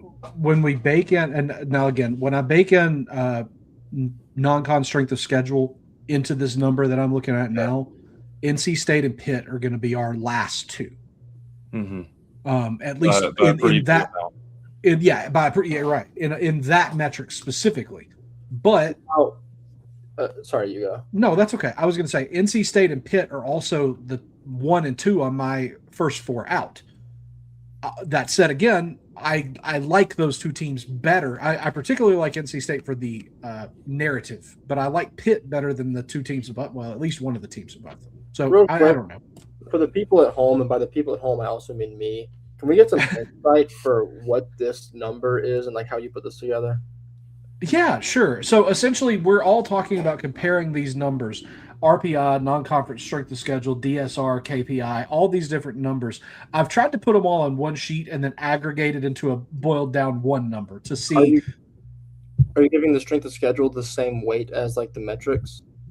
No, not yet, at least. Okay, and if that's okay. I was gonna say that could factor that. Yeah. If you already factored that in, then that's good. Okay. Yeah. So I haven't included that in my final number yet. Right now, we're just looking at a aggregated RPI, DSR, and KPI. If we're going to make a metric or resume case for NC State, they do have series wins over Boston College and over Miami. Both at home, but still, those are what we had them both as 2 seeds, right? Yeah, credible victories over 2 seeds, though. Right. So I'm going to stand pretty strong on that one, I think, but we'll come back around to it, I guess. We haven't talked about TCU yet. We probably need to. Because to be honest, for a while I thought they were pretty safely in, but I looked at like other people, like I glanced at what other people are kind of doing, like Sure. not like earlier today, and some have them out, and I started to look into why. Quad 1, Quad 2 record of 11-16.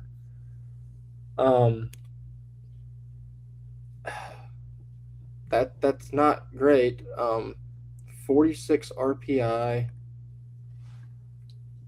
I think an argument I can make for them is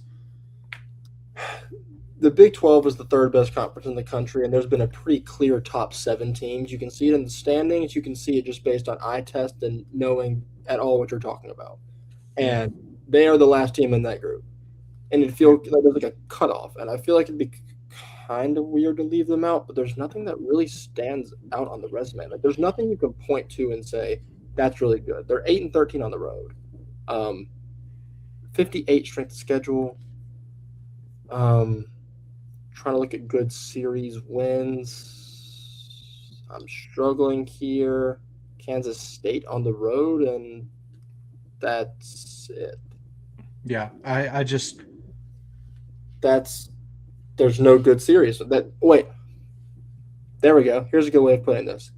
They have no series wins over a team in the field. I mean, that's straight up. I mean, they don't have a series win over a team in the field. That's fair.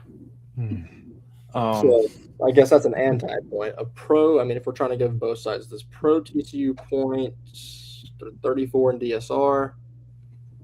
pro TCU point. Chances are they did not get the opportunity to play to their fullest potential this season. But how much can one guy really? And I mean, if we're gonna, I mean, Brunson was hurt for a hot minute. Lepore was hurt for a majority of the season. But I mean, how much can? I don't know. I feel like we're playing narrative ball at that point. That's the thing. Like it is. No, you're right. Because like Brunson was hurt for a little bit. Lepore was like their ace was hurt for most of the season. Yeah. I mean, certainly plays a factor into it somewhat. Strauss Snyder is hurt right now. Mm-hmm. That could also play a factor into it. We've seen with other committees in the past across sports. If you're not your best right now, not having your best players right now, how much does that factor into it? Real quick, I just to kind of, I think we can almost take UTSA off. Yep. Just the only fact, like they played really good this year. They have the lowest RPI out of this group at 51, and they're like, so we're looking at Troy. That's a different argument. Their RPI is much better than UTSA, but compared to these other, Big 12 ACC teams, even Kentucky SEC, like an RPI of 51, just simply, I don't think that's going to hold up to them. Also, to add on to that, the strength of schedule is bad. 101 overall, 168 non-conference. Although they do have a positive quad 1 plus quad 2 record, which I don't think any of these other teams have.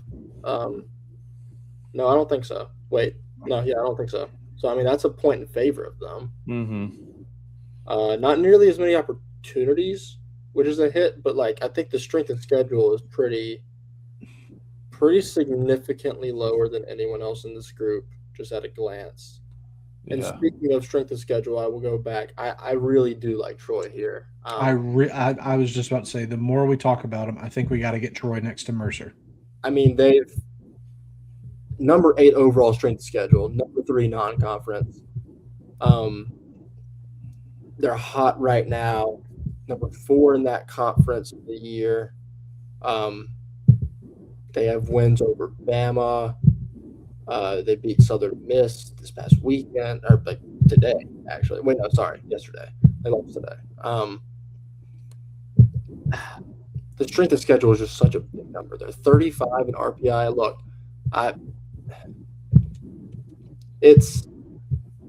to quote the thing that Skylar Mead today said in his little pitch, because it did work on me.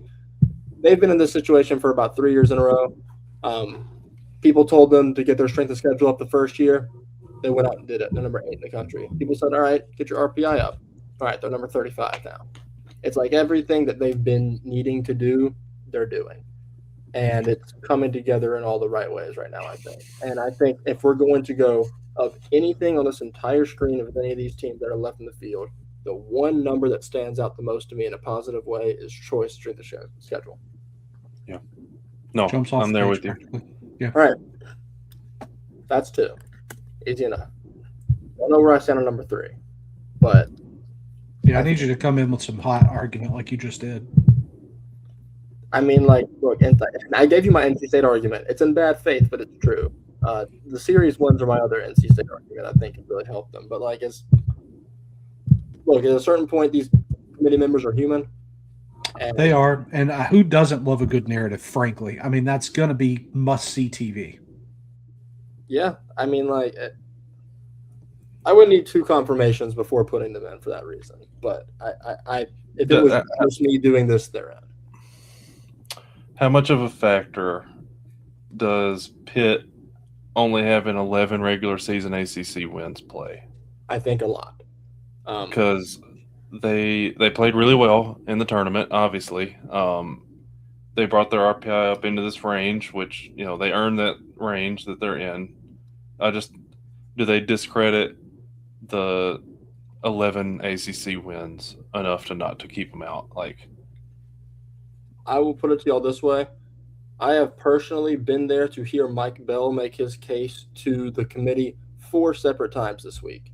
And I'm still sitting here saying I think it's a no, because you cannot reward a team that loses 20 games in conference. Objectively. They were 14th in the ACC, and as good as they looked this week, as red hot as that offense is, and as much as I would not want them to be in the Auburn Regional, you cannot reward a team for losing 20 conference games, I think. I think so too.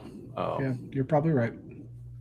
And if we're going to do that, I think another point to NC State, I think we need another ACC team. I think the 9 is like I think that feels like a right number. The Drew metric that I've boiled down, again, just the aggregate of this, has NC State 1 slot above Pitt, legitimately, and it's nearly on in every aspect. I mean, the RPI Pitt over here. I think so. All right, Jake, you don't think that's wrong, do you? No, I don't think so. All right. Okay. 4 teams for 2 spots. Are we giving one? Are we giving one NC State? I would like to. Okay. Drew? I think if we take Pitt to the first 4 out, we got to put NC State in just based on ACC. I think that makes sense. And like I said earlier, I don't know that UTSA gets an at-large. I think it's a tough sell. Of these 4, I think it's Kentucky is the last one by a squeak. I don't buy. I mean, I don't know. I think it's, what do you believe in? Do you think Kentucky was more competitive despite the SEC record, despite these things, or do you think TCU, we can play narrative ball one more time? And I think the logic of narrative ball twice is not good. Who do you? I missed the first part of that. Who do you think out of these 2 teams? Who do you? I said essentially what I'm getting at is I think we have to decide what we prefer. Right. No, I'm just saying I forgot. I didn't hear. Like, I know you said you prefer one, but I didn't hear who. No, I didn't. I don't know who I prefer. I'm trying to decide. I don't think that the committee will play narrative ball twice is the long and short of what I'm getting at, though. Can I hit y'all with like a hammer here, like a from the top rope? Flying elbow drop? Yeah, where are you going? Can y'all guess where I'm about to go with this? Because I think it could be relatively predictable. Actually, now that I think about it, both of our crutches fit the same thing. Bring it. RPI and SEC says Big Blue Nation in the dance. Yeah. Pretty handily in both regards, yeah. TCU does not play for the SEC last I checked. Kentucky has them in the other metrics too. Yep. Fairly handily, would you? I mean, non-con strength of schedule is a little lopsided. And a slightly higher strength of schedule, slightly lower non-con strength of schedule. I think it's Kentucky. They have a better Q1 record, better Q1, Q2, better road record. Everything's Kentucky. Yeah. In principle, I hate to reward a team that won 2 conference series against the easiest schedule, but if you look at everything top to bottom, it's pretty clearly Kentucky. How many conference wins total did Kentucky have? 13. Yep. So I mean, what's the difference between them and Pitt in that regard? I mean, it's a similar line in like conference. I don't know. Well, right. I think Pitt did it against the 3rd toughest strength of schedule in the ACC, so there's that. And also aggregate, Pitt has more wins because they have 14. SEC is tougher conference though, so barely though at this point. Like, it's not even terribly drastic. That's beside the point. Do you guys remember roughly an hour ago where I said that the glob of like Oregon and all those teams, you could just like, I have no preference. I take it back. I have preferences there. This I think I'm at the point where I feel pretty strongly it's Kentucky. I'm not going to fight you. I think Kentucky makes a lot of sense. All right. I mean, not drift kick. I think so too.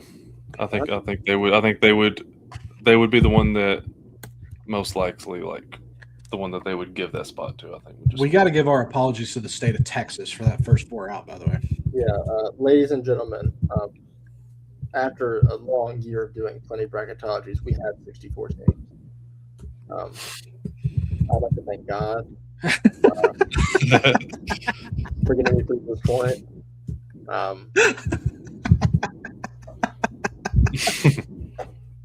Hard facts.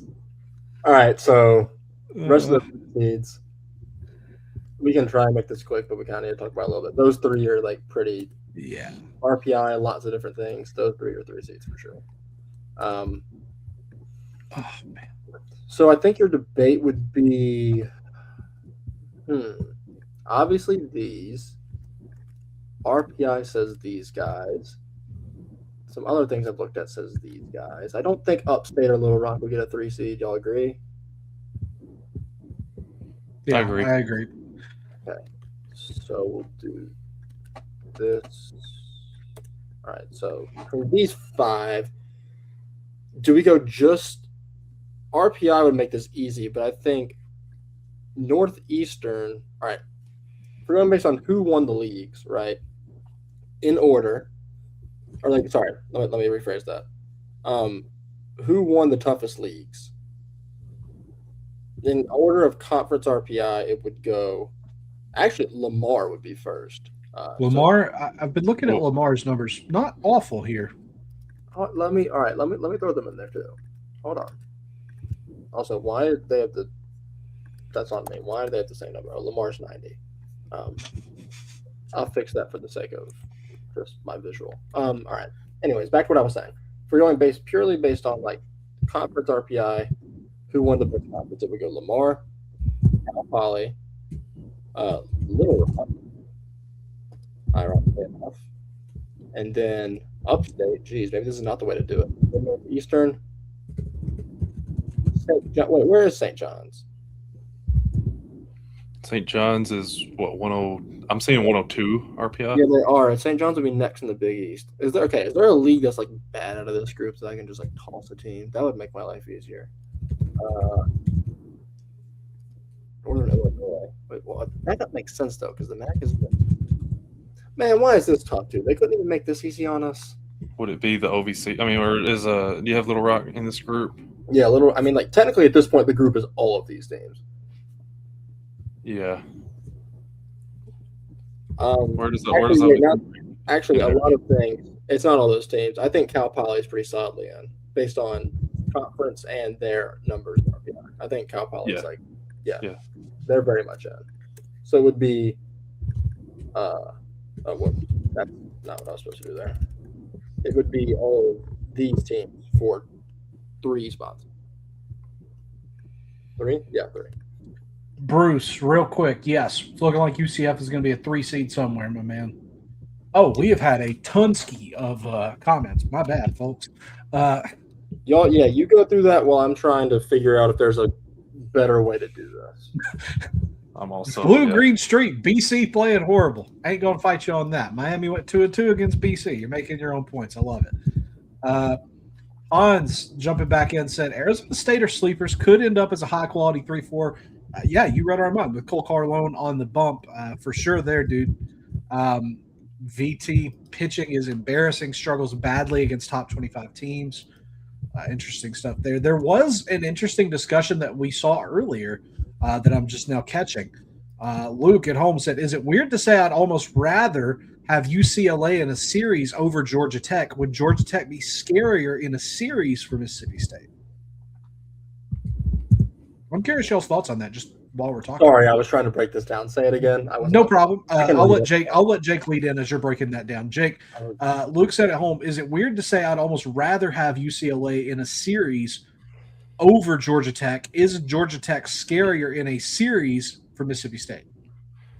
I mean, there's certainly an argument for that. We've talked about how good that Georgia Tech offense is all season long. I mean, there's a chance we could say that these are the 2 best all around lineups in the country. Like you talk about Georgia Tech, the way that they've hit. Like at one point, I don't know if it's still like that. I haven't looked at their like season stats in a little while, but like at one point they were all 1,000 OPS. Like they can just score at will. We saw it this past weekend. Josh saw it firsthand how they were able to just score whenever they wanted to score runs. They were able to do it. So I mean, I think that's definitely. I don't think it's weird to say at all. I mean, I think when the Georgia Tech offense gets going, they're a tough one to stop.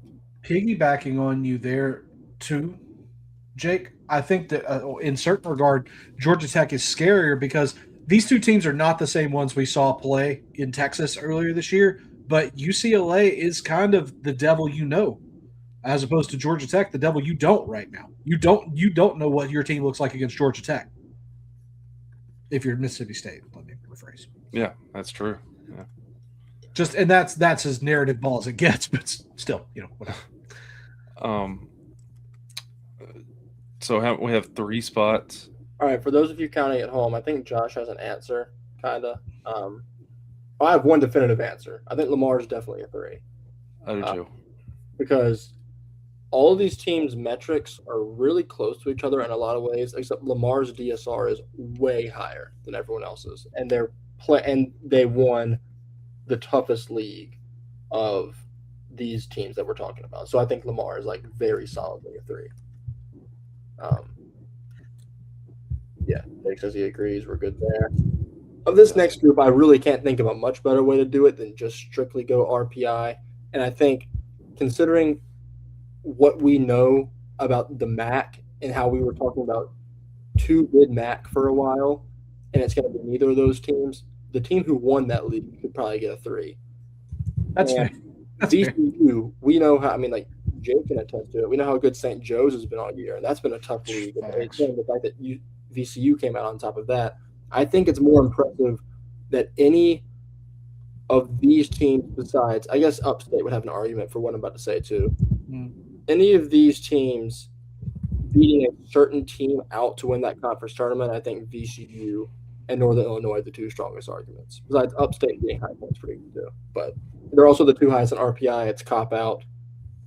That's where I lean. I'm good with. No, I was just going to say I think I agree. Northern Illinois, they kind of came out of nowhere. I mean, not necessarily, not really came out of nowhere, but like they weren't Miami, Ohio, or Kent State, and they won the conference tournament. So really good for them, obviously. But I think the numbers also back it up. I think they should be there. Do you have an argument against VCU? I mean, they would probably lean RPI. The only argument I would say could we see Washington State? They're 4 spots lower. They also have, I think, unless I counted something wrong, the best strength of schedule out of this group. Not by a super high margin, but they're 87th strength of schedule. VCU's 124, about 40 spot difference there. Also, now that I'm looking at these other conferences, these other metrics, what Washington State is better in DSR and KPI, and it's in like relatively big margins compared to RPI, where they're just 1 spot apart, and they won a tougher league by RPI. So I think Wazoo would make sense here. What is the Big South RPI ranking? Conference RPI is 14th, whereas Mountain West is 17th and A10 is 19th. Just because Upstate's got better metrics over Washington State all around. They do. All right, let me hold on. Just not strength of schedule, but it's closer than VCU's is. You are right, and I actually don't have an argument against Upstate at this point. I just went and looked at the others in this range, and I think in terms of a lot of different things we've talked about, they would not be here. But I think Upstate is. I'm glad you pointed that out. I think Upstate would be the 3 here actually, because they're better across the board. RPI. RPI, they're all within 1 spot of each other. They're better in DSR and they're better in KPI, and they won the better league. So I don't see an argument. Yeah, I think it's Upstate too. All right, so there we go. Oh, thank the Lord. All right, so this is the very easy part. How are we doing on time? We can get out of here in under 2 hours. We can do this. You say that like you've been doing something all day, Josh. Oh, shut up. All right. This is the pretty almost definitively rankings we would have for this. So hold up. Boom, boom. So we would go same thing I do every week. I wish there was a quicker way to do this. If there's more comments, this is when you would get to them. If not, The quicker way to do it would just be to, when we're ranking them, would just be to start bottom up. Blue Green Street is playing some crazy stuff. If games were 26 outs instead of 27, where would UCLA be seated? 5th, 6th? That's such a bizarrely interesting point. Did I? Yeah. 1, 2, 3. I missed someone. 1, 2. Oh, no. Oh, Lord. Look, shut up. I put Mercer twice. I got this. All right. Everybody calm down. Oh, whoops. That's. Oh. Now we're talking. All right. So, bada bing, bada boom. I do, just for the sake of my sanity, because I've done this before, I do have to just real quick get all these teams and make sure it equals the right number. Fingers crossed, everybody. Oh. We're good. I've done that before. All right. So, do we think East Carolina would be or the would be above any of these teams? Oh wait, what am I saying? I like East Carolina pretty significant. Yeah, we got to do our West Coast thing. We got to do geographically first. Sorry, that's on me. That's true. This ain't my first rodeo. All right. All right, that's it. So pretty Arizona State. Arizona State, yeah. Good catch. In that case, actually, wait. Cal Poly's definitely there. Yeah. Santa Barbara to Oregon. Nebraska's the most western of these, and conference lines up across the board. Do we want to just do that? That's a hard. Ew. That's that is good heavens. That's illegal. What if you just did I don't know. How quick can I get to Lincoln? Are they gonna? Would that happen? Would UCLA get 2 mid majors and then Nebraska gets just the gauntlet? The thing is, for any other West Coast teams, there's no other power conference team that's even close to being out that way. So it's kind of what they would have, and they wouldn't throw Arizona State there because I think it's what we have to do. I think it's what we have to do. I mean, yeah, I guess Cal Poly over Santa Barbara proved that this weekend. Yeah. So I was just about to say, I guess you could switch those two, but maybe not. Good point, Jake. They're both still mid-major, so. Right. I mean, yeah. Right. It's true. Okay, I guess we got to do it like that. That's tough. That's a tough draw for Nebraska, though. That's brutal. I agree. Why the 16 seed, though, I guess. I mean, we could flip these, and it would just be a rough draw for Oregon. So we said this earlier when we were talking about 2 seeds. Arizona State's just going to be a tough 3. We already had the discussion. You're right. All right, so if we're going strictly, oh wait, I forgot. All right, conference thing. It's it's almost like it's 12:40 in the morning, and I've had a long week. I'm just forgetting things. All right, so I'm just gonna let this one sit on its own on the screen for a minute. All right, they're probably gonna be pissed off anyway. I'm gonna be honest. Which conference is the most teams? Is it ACC? Matt, your Stangs are going. ACC and Sunbelt, but all right. I think ACC teams. You're gonna color code them? Yeah, I'm gonna try. ACC teams can go. This is probably the quickest way to do it this week. Here. That makes sense. Here. It's always a lot more options. No, yes, no, yeah, no. Okay, so that's smart. VTech probably at Mississippi. Oh, yeah, no, I get that. Geographic, yep. NC State. If we're going right over, the nearest would be here. If we're trying to go as close to seed line as possible. Yeah. Florida, Jacksonville. That's probably the closest. I mean, is that the closest geographic too? I think so. Well, yes, definitely. Yeah. All right, so there we go. That's settled. NC State to Florida. Lord. Next, I guess let's just go SEC because there's just so many places that have Yeah. teams. We just need to figure this one out. Get Kentucky sorted, yeah. Yeah. All right, Kentucky. They can go here. That's it. Okay. From a geographic perspective, I think you can eliminate Florida State because Southern Miss is going to be significantly closer. Georgia Tech would be the best, but that's just I think little a competitive balance that wouldn't really. I agree. I think Southern Miss? Southern Miss. Yeah. Josh, or excuse me, Jake, what do you think about them to Southern Miss? Is that fair? No, that's what I was going to say. Okay. Cool. Okay. Whoops. All right. So that's done. Oh boy. Drew, don't you wish you were doing this with us from the beginning?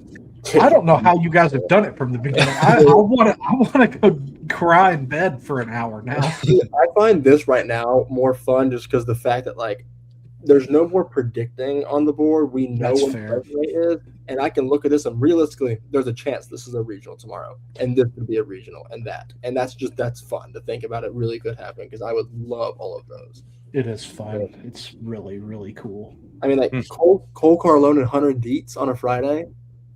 Are you kidding me? Like, come on now. Cook, P Live boys, cook. All right. I'm gonna go. All right, wait, hold on. I have a request, but it's very selfish, so I'm not going to say it out loud. I'm going to write it. No. I'm going to write it down on this sheet of paper, and then if you guys do it naturally, I'm going to be very excited. All right, whatever. We have fun with this part. All right. I think there's no outlier geographic mid-majors, I don't think, besides like Northern Illinois. Is there like a A&M, or is that too far down? Texas? Northern Illinois. Texas? That makes sense.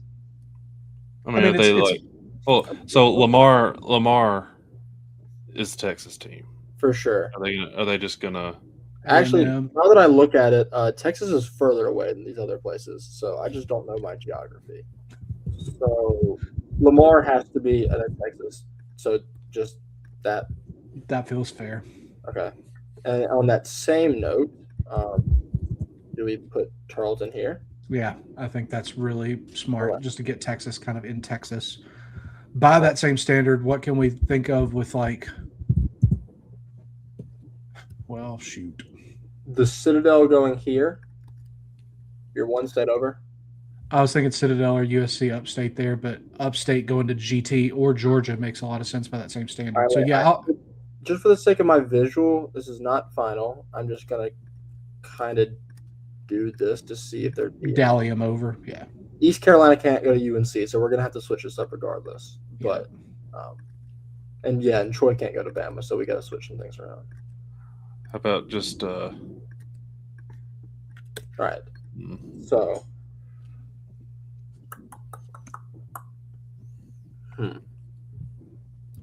UCF to Florida State. I do like that. Okay. Just for sticking in state lines, I think that's good. Troy can't go to Bama. I gotta switch these two because that can't happen anyway.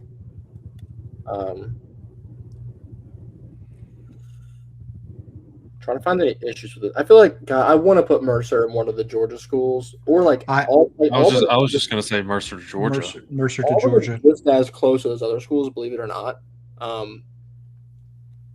But that would be rough. I feel like, all right, look, if we're being honest here, I can be blunt. If we're going based on how comfortable I would feel on selection Monday, or I say that as if it's not literally 10 hours away from right now. But I know, exciting. I would be way more excited to get Boston College than either of these. So putting Mercer to Auburn kind of makes that narrows the gap. You're saying, right? I guess. I don't know. It's just a thought. I don't dislike that.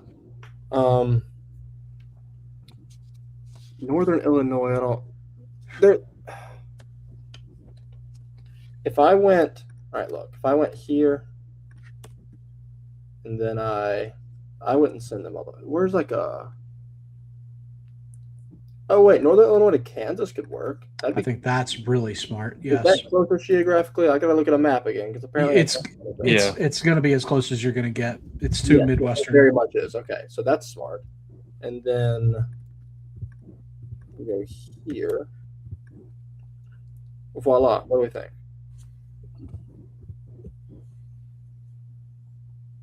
I can't reasonably argue with anything. Yeah, I think it's fine. I think if you were never mind. I was going to say ECU to North Carolina, but we can't do that. Yeah. Can you tell us what's on your C note? Yeah, I'll hold it up. It said ECU to Starkville for Norby versus Edwards, please. But the logic is just better elsewhere. So, and this is again, like I said, strictly selfish. So do not pay it any mind. Fair enough. I mean, like. No, what we have here makes a lot of sense geographically. It doesn't play into any kind of what we've seen. I think that it's very logical. All right, so ECU Coastal is kind of sickening. Also, I would like to see if it played out to be Citadel at UNC Battle of the Blues. Oh, that'd be so beautiful. That would be cool. I would switch these two, but Troy and Georgia have played twice this year, so I would do it for solely that purpose. But that can't happen. Boo, no fun. I know. All right, West Coast teams. Am I missing anyone?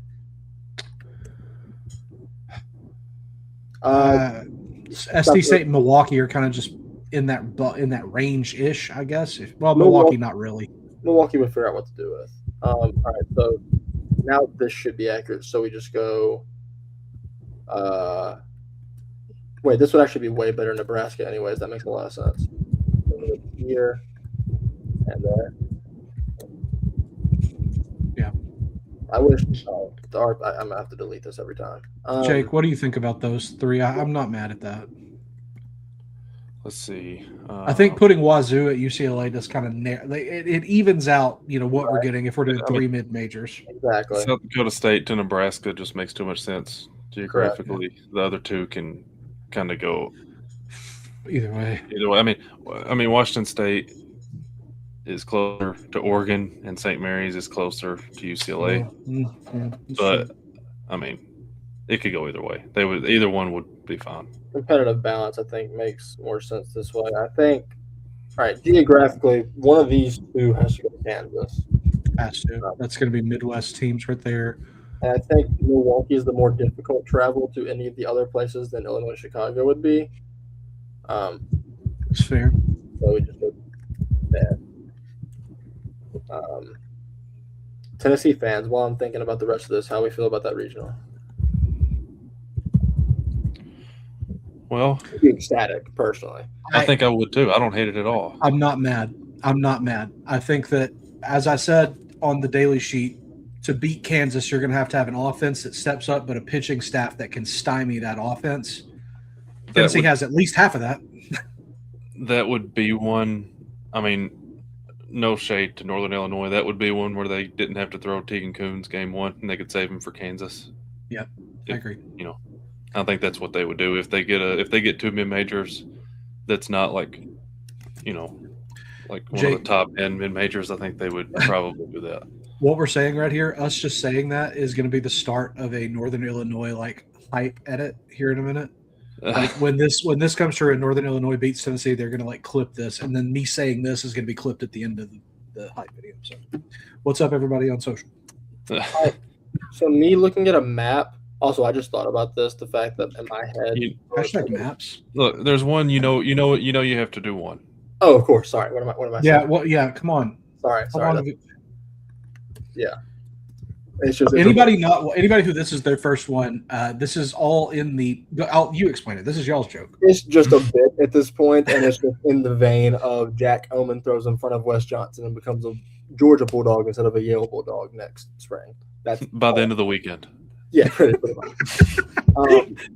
In my ink to mind- paper on In my Monday. mind, Illinois Chicago was way closer than Milwaukee, but I forgot. I literally lived up there for a summer, and Milwaukee and Chicago were like the same city. Yeah. They're practically Mhm. next to each other, yeah. But Um, Chicago has a bigger airport. They could probably get wherever a little quicker. Right. And so geographically, believe it or not, if I'm looking at this map the correct way, I think the closest is actually Starkville.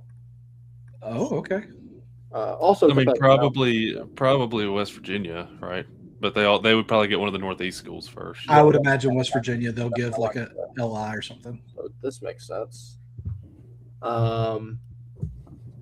Any other like Virginia? Oh no. Alabama State. We can send them.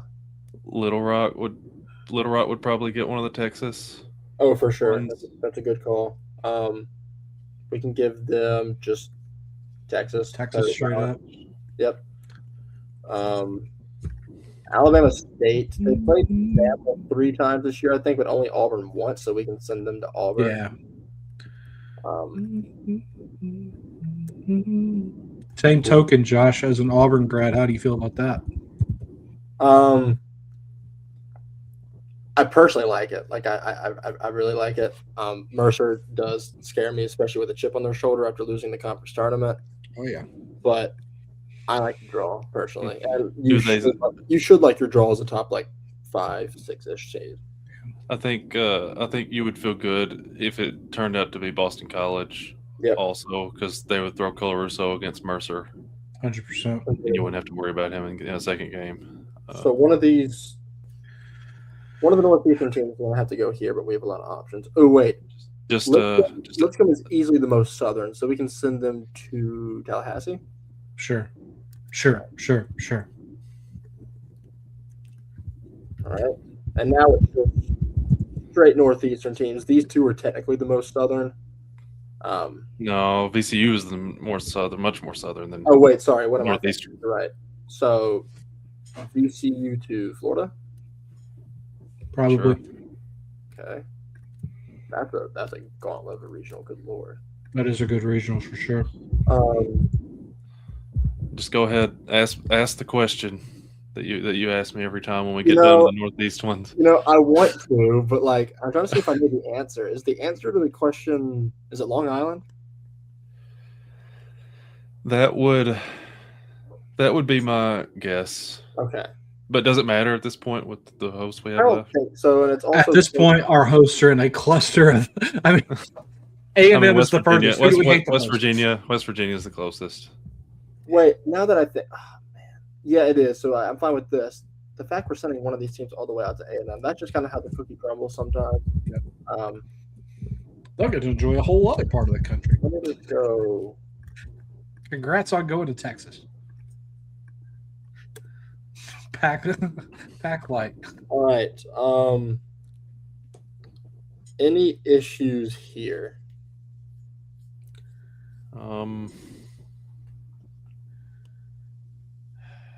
And that Alabama regional's already shaping up to be a banger. Yes, right it is. Yes, it is.